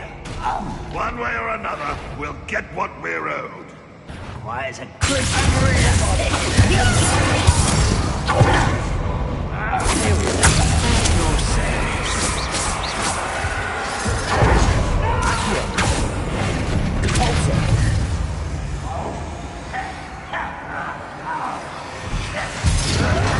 How nice so far. One less human to worry about.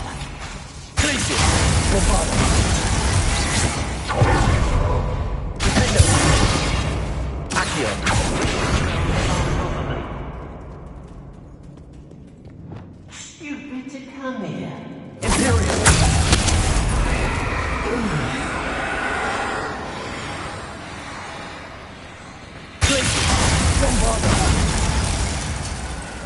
What was that?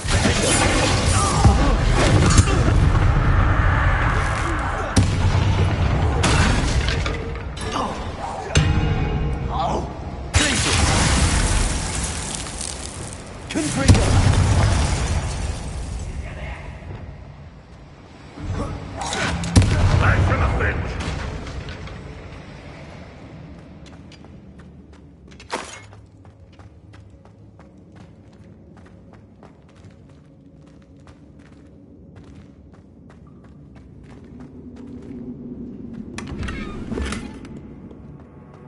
Revelio.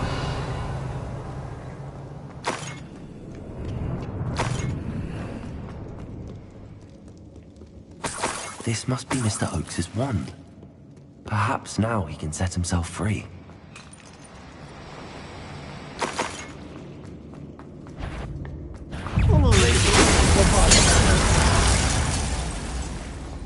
Too late for you to learn the error of your ways.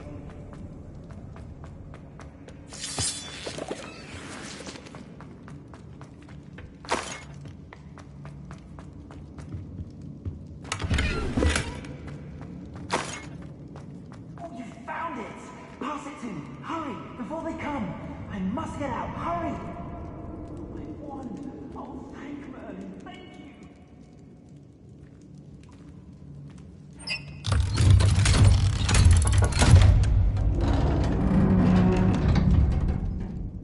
you. You did it!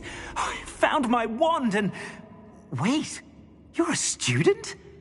Oh, we must get you to safety immediately. It's dangerous. It's all right, Mr. Oakes. I've dealt with these goblins before. Dear Merlin, you're either very lucky or very talented. How did you find me? I'm a friend of Adelaide's. She was worried about your business with Ranrock's loyalists. Oh, she was right to be. I couldn't go through with the agreement, and when I told them, I ended up blindfolded and behind bars. Been locked in that infernal cell for so long, they'd forgot I was even there. I overheard things. If only I could reward you for what you've done. Blasted goblin stole every Knut on me. All I can say is thank you. Truly. You mentioned you overheard things. Sad tale, really. I think I know where Ranrock's unfortunate vendetta against wizardkind began. Although dragon breeding was outlawed by the Warlocks Convention of 1709, Ranrock stumbled upon an illegal dragon camp. He was young, found the creatures fascinating. He'd visit the camp in secret whenever he could, never making his presence known. After weeks of sly surveillance, he finally summoned the courage to speak to the wizard in charge. Ranrock wanted to join them, and the creatures. The wizard happened to drop his wand. Ranrock saw an opportunity. He picked it up, went to hand it back as a means of introducing himself. The sight of a goblin with a wand sent the wizard into an instant rage. He beat Ranrock nearly to death. Ever since, Ranrock has despised wizardkind, sees us all as cruel. Am I right that you speak gobbledygook? Unbeknownst to Ranrock's fiends, I do. I've always had an affinity for goblin culture. Knew I wanted to be a metal trader ever since I was a lad. It wasn't easy learning the language. It's complex, and my memory's as weak as my knees these days. But after decades working with fine goblin folk, I grew fairly proficient. At least, I'd like to think so. I'm grateful I was able to help you, Mr. Oakes.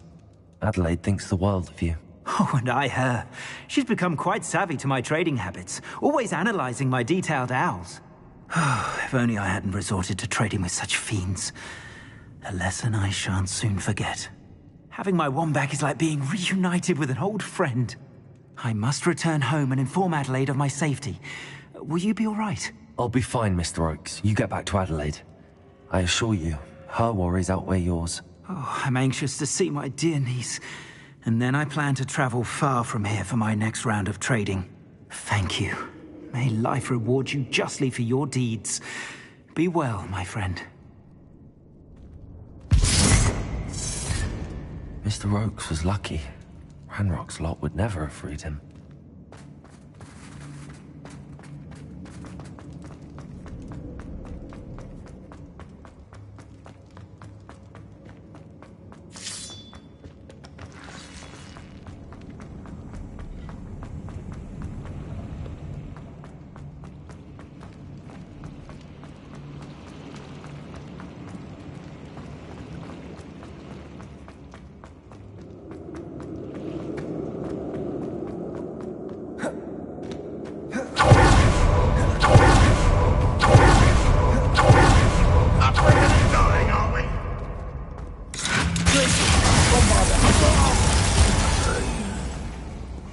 You only have Ranrock to blame.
sure we should study it.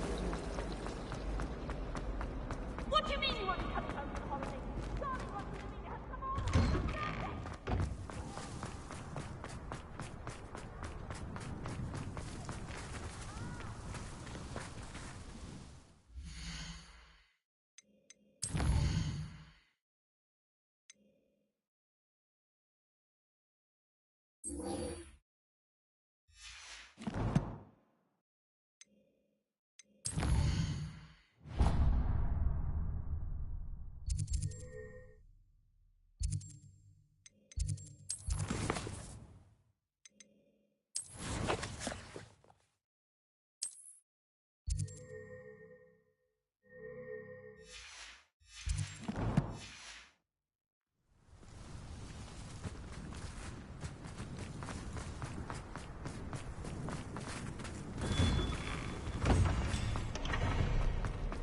Any news about the dragon?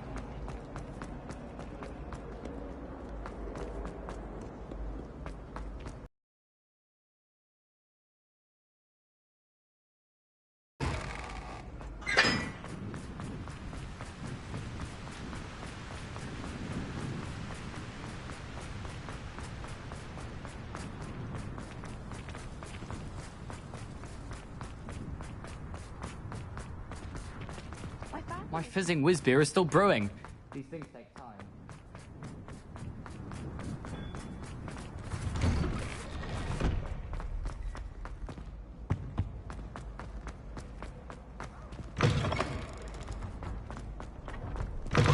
Students always frown. Peace should burn the castle down. Ah, I have been meaning to speak with you.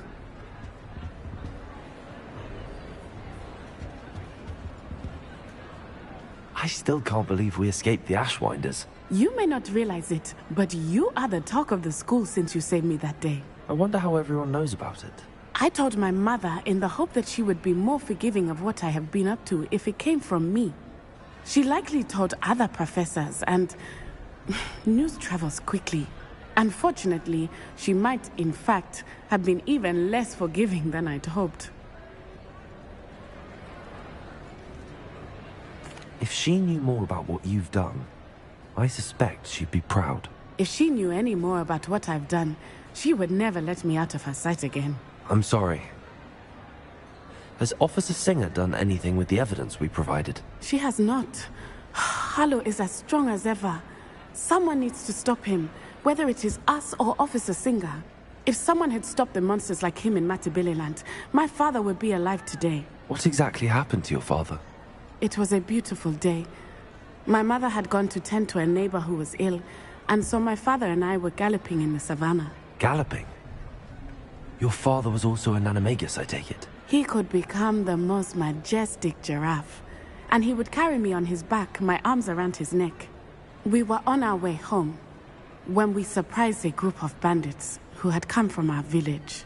One of them saw me just as he removed a scarf from his face. He shouted and then aimed his rifle. He didn't want you to identify him. Exactly. In an instant, my father bowed his neck to protect me and was hit. As he fell, my father changed back into his human form. When the bandits saw this, they turned and ran in fear. Magic terrified them, and then he was gone. And it was all my fault. Your fault? How so? He died protecting me. If I had been capable of protecting myself, he would still be alive today. My mother and I tried to go on without him, but it became too much for us there. A few years later, we left to come to Scotland. Do you think taking down the Ashwinders will avenge your father's death? No. Vengeance is not what drives me. My father would not want that. He and my mother raised me to believe that it is a privilege to be able to fight for those who cannot. I know there is risk involved, but I feel it is worth it. I am glad you seem to think so too. What does your mother think about all of this? Well, as you saw, she worries a great deal. She is an excellent seer, but I think it bothers her to this day that she did not see my father's death coming.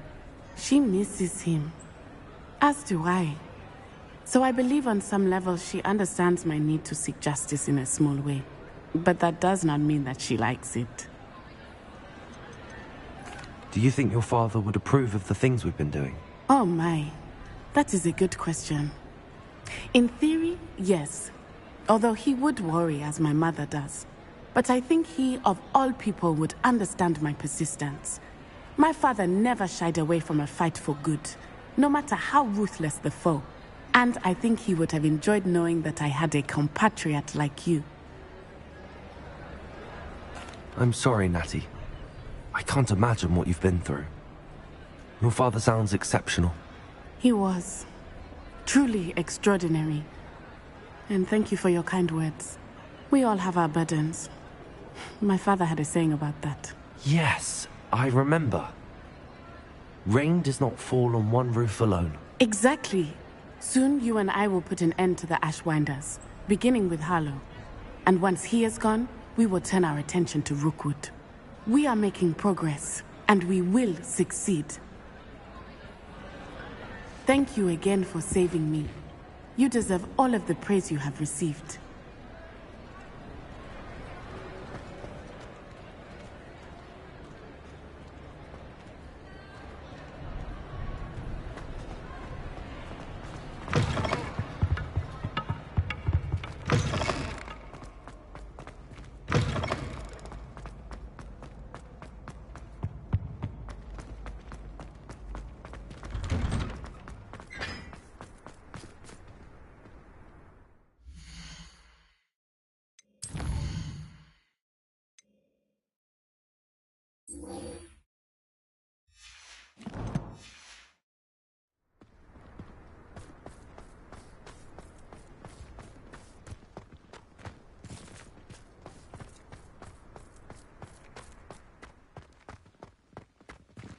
Puffskein Dunkeen is still all I hear.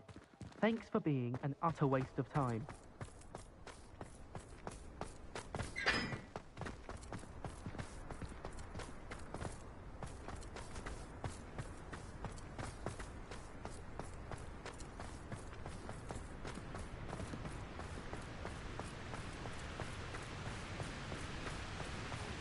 Nobody can do a hex like me.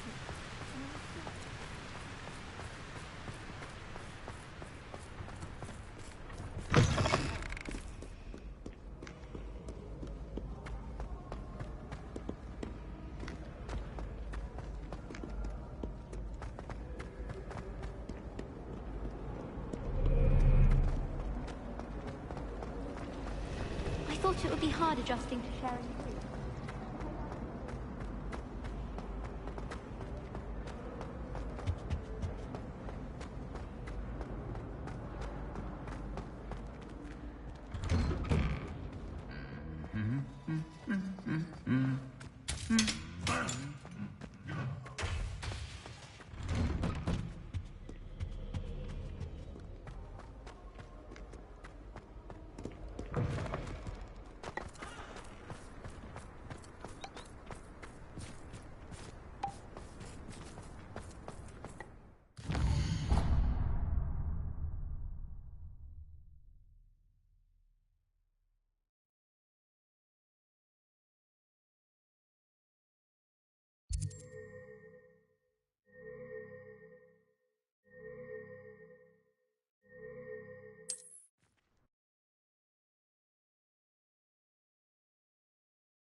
Tasks.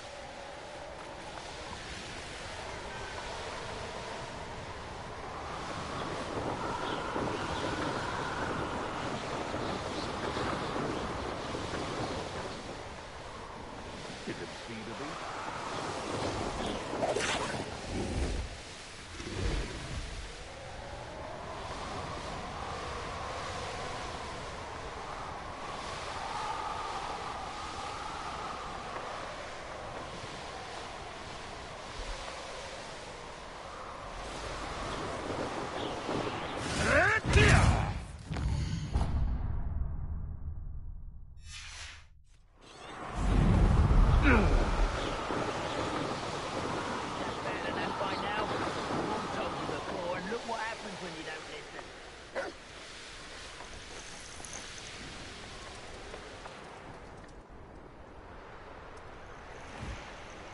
These rocks have seen better days.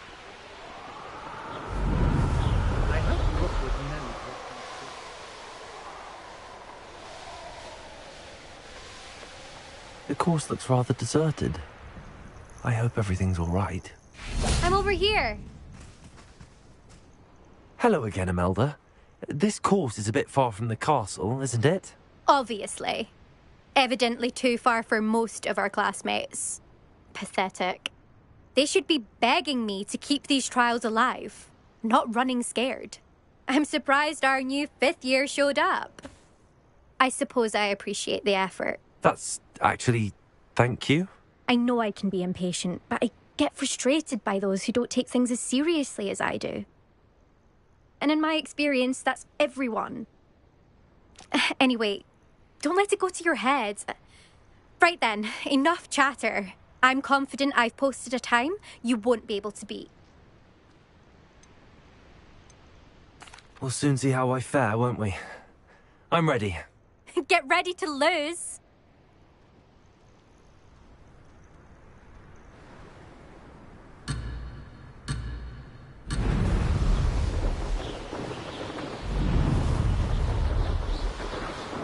Brilliant flying, if I do say so.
This is going well.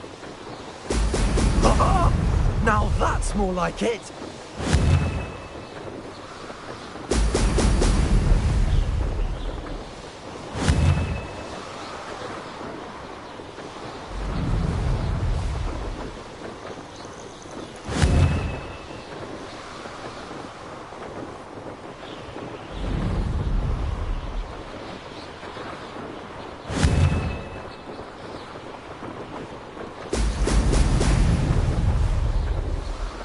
Brilliant flying, if I do say so.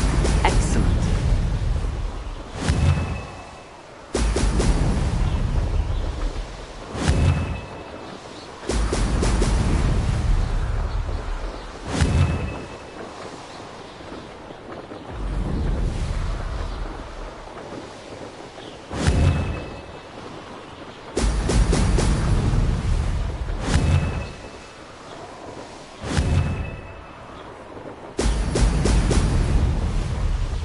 That wasn't too difficult.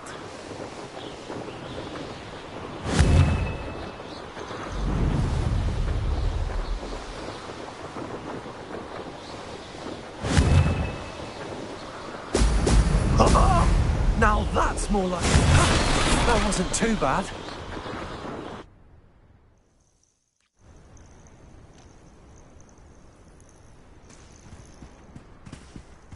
That was quite something. Impressive work today, but don't get too comfortable. I'll be on your heels in no time. My family's not going to believe the news when I tell them. They're almost as competitive as I am. Almost. Do you get your competitiveness from your family? You could say that. My grandfather played Quidditch for Puddlemere United. And my father, well, he was a chaser for Slytherin, but had to stop after a curse took his knees out. Said it was the Gryffindor beater. And me, I fell in love with flying the first time I saw the ground disappear beneath my feet. Something about the freedom you feel on a broom. I've not been able to stop since. Will you keep running these courses? I'll race them myself. Don't want to get rusty. But I won't be dealing with time trials. You're welcome to run them too. Anyway, hope we find time to fly again soon. I take it you want to play for a team, but which one? And which position? I'm my father's girl. A chaser through and through. You'd know that if Black hadn't cancelled Quidditch this year. As for a team, it's the Holyhead Harpies I've always dreamt of. When I'm finished with school, I'll try out. If for some reason I don't get accepted, I don't know what I'll do. Herbology, perhaps? Because if that did happen, you might as well pot me and call me a mandrake. I'd never stop screaming. It's been fun competing against your records, Imelda. It has been fun. Glad you're here. 5th year. You're an asset to our house. You take care of yourself.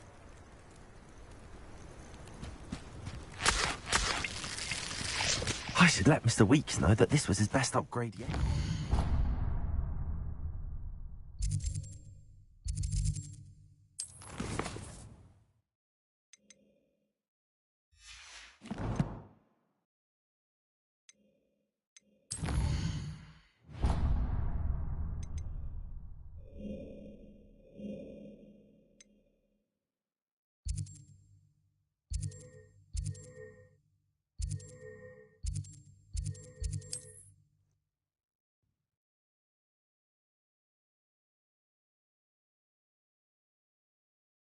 What are you up to now?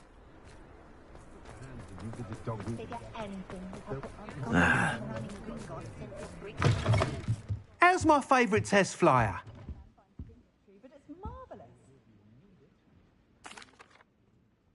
Hello again, Mr. Weeks. I set a new record at the South Course. Fantastic! Your broom performed well then? The best upgrade yet. It flew beautifully, incredibly nimble. But with the speeds it now reaches, I can feel the wind catching beneath the seat a bit, preventing it from reaching its full potential. Of course! Should have anticipated that. Exactly the kind of report I've come to expect from you. At last, I think I know what needs to be done for my final upgrade. What will you do after the final upgrade is complete? I aim to make Spintwitches the most sought-after shop in Hogsmeade. And I wouldn't mind getting back on a broom myself, just for the thrill of it. Couldn't be more pleased we made headway with the upgrades. Proved the naysayers wrong. Made all the hard work worth it. I shall look forward to speaking again. I'll be sure to send you an hour when I'm finished. Thank you again for your help. Couldn't have done this without you. Good for Mr. Weeks. Mr. Weeks and I do make a good team.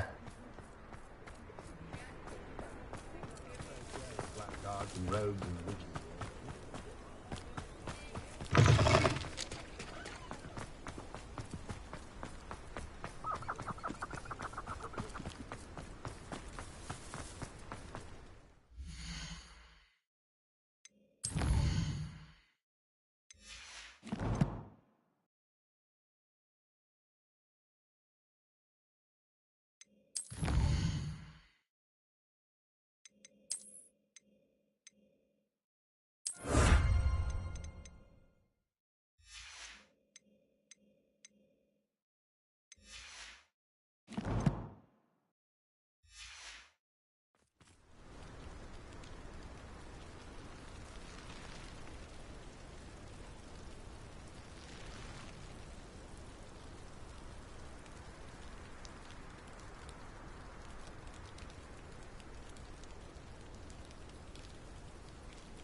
No need.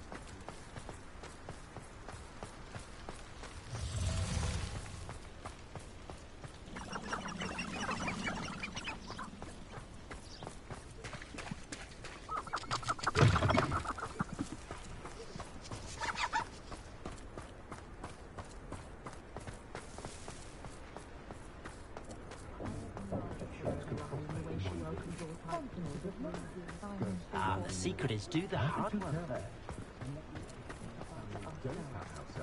They do Work hard and don't be afraid to be house rival.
Honeydew's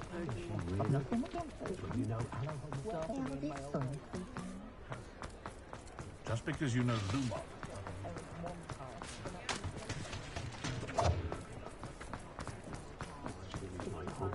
You think knowing...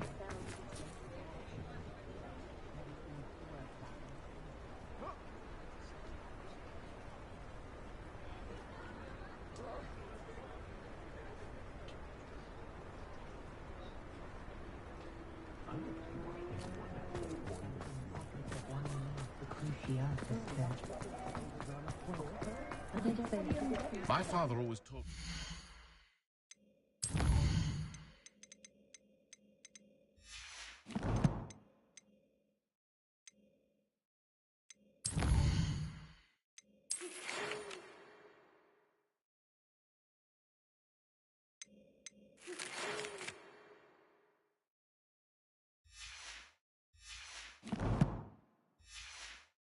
My wand at the ready. Mind you, What do we have here? it's never the same after A demiguise.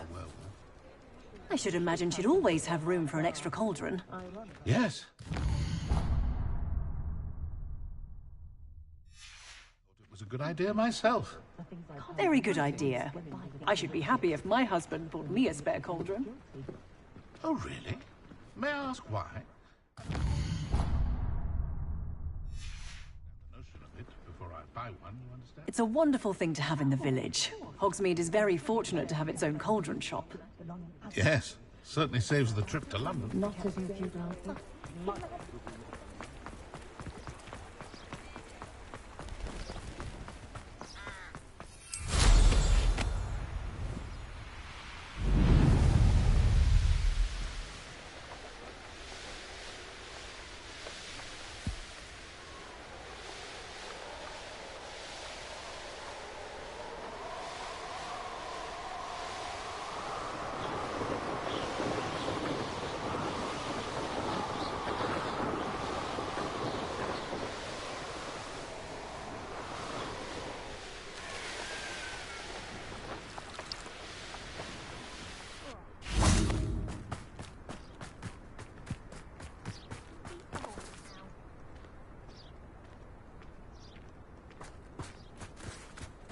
Pete was in a mood the other day. Possibly still right on Scribbler's desk. Now I have detention for a week.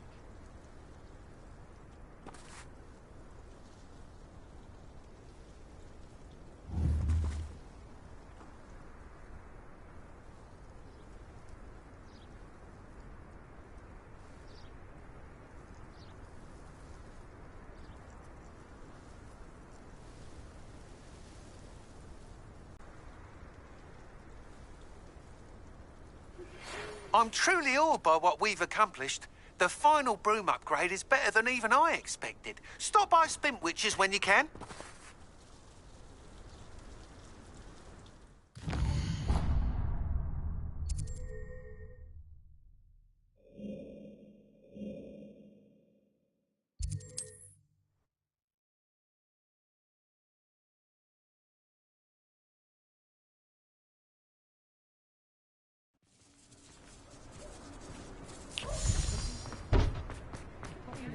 Historically, there's never been a team like this yet. Oh, hello again. Couldn't have perfected the broom upgrades without your help. As always, I have a special prize for you.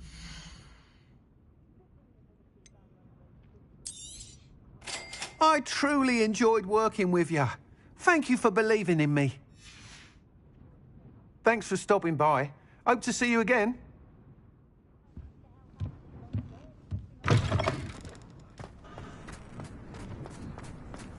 You can stop at these. Save me more broken. By myself.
There you are.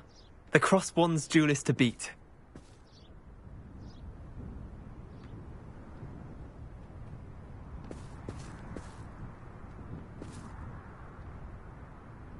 Huh. Oh.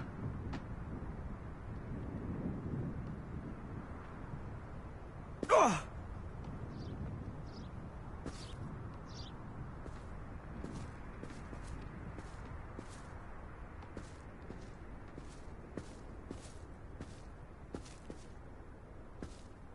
Oh.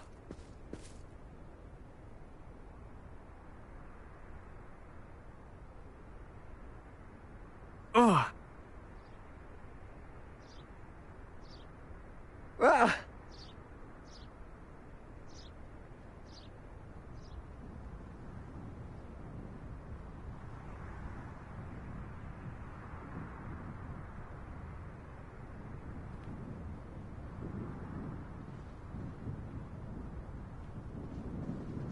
Oh.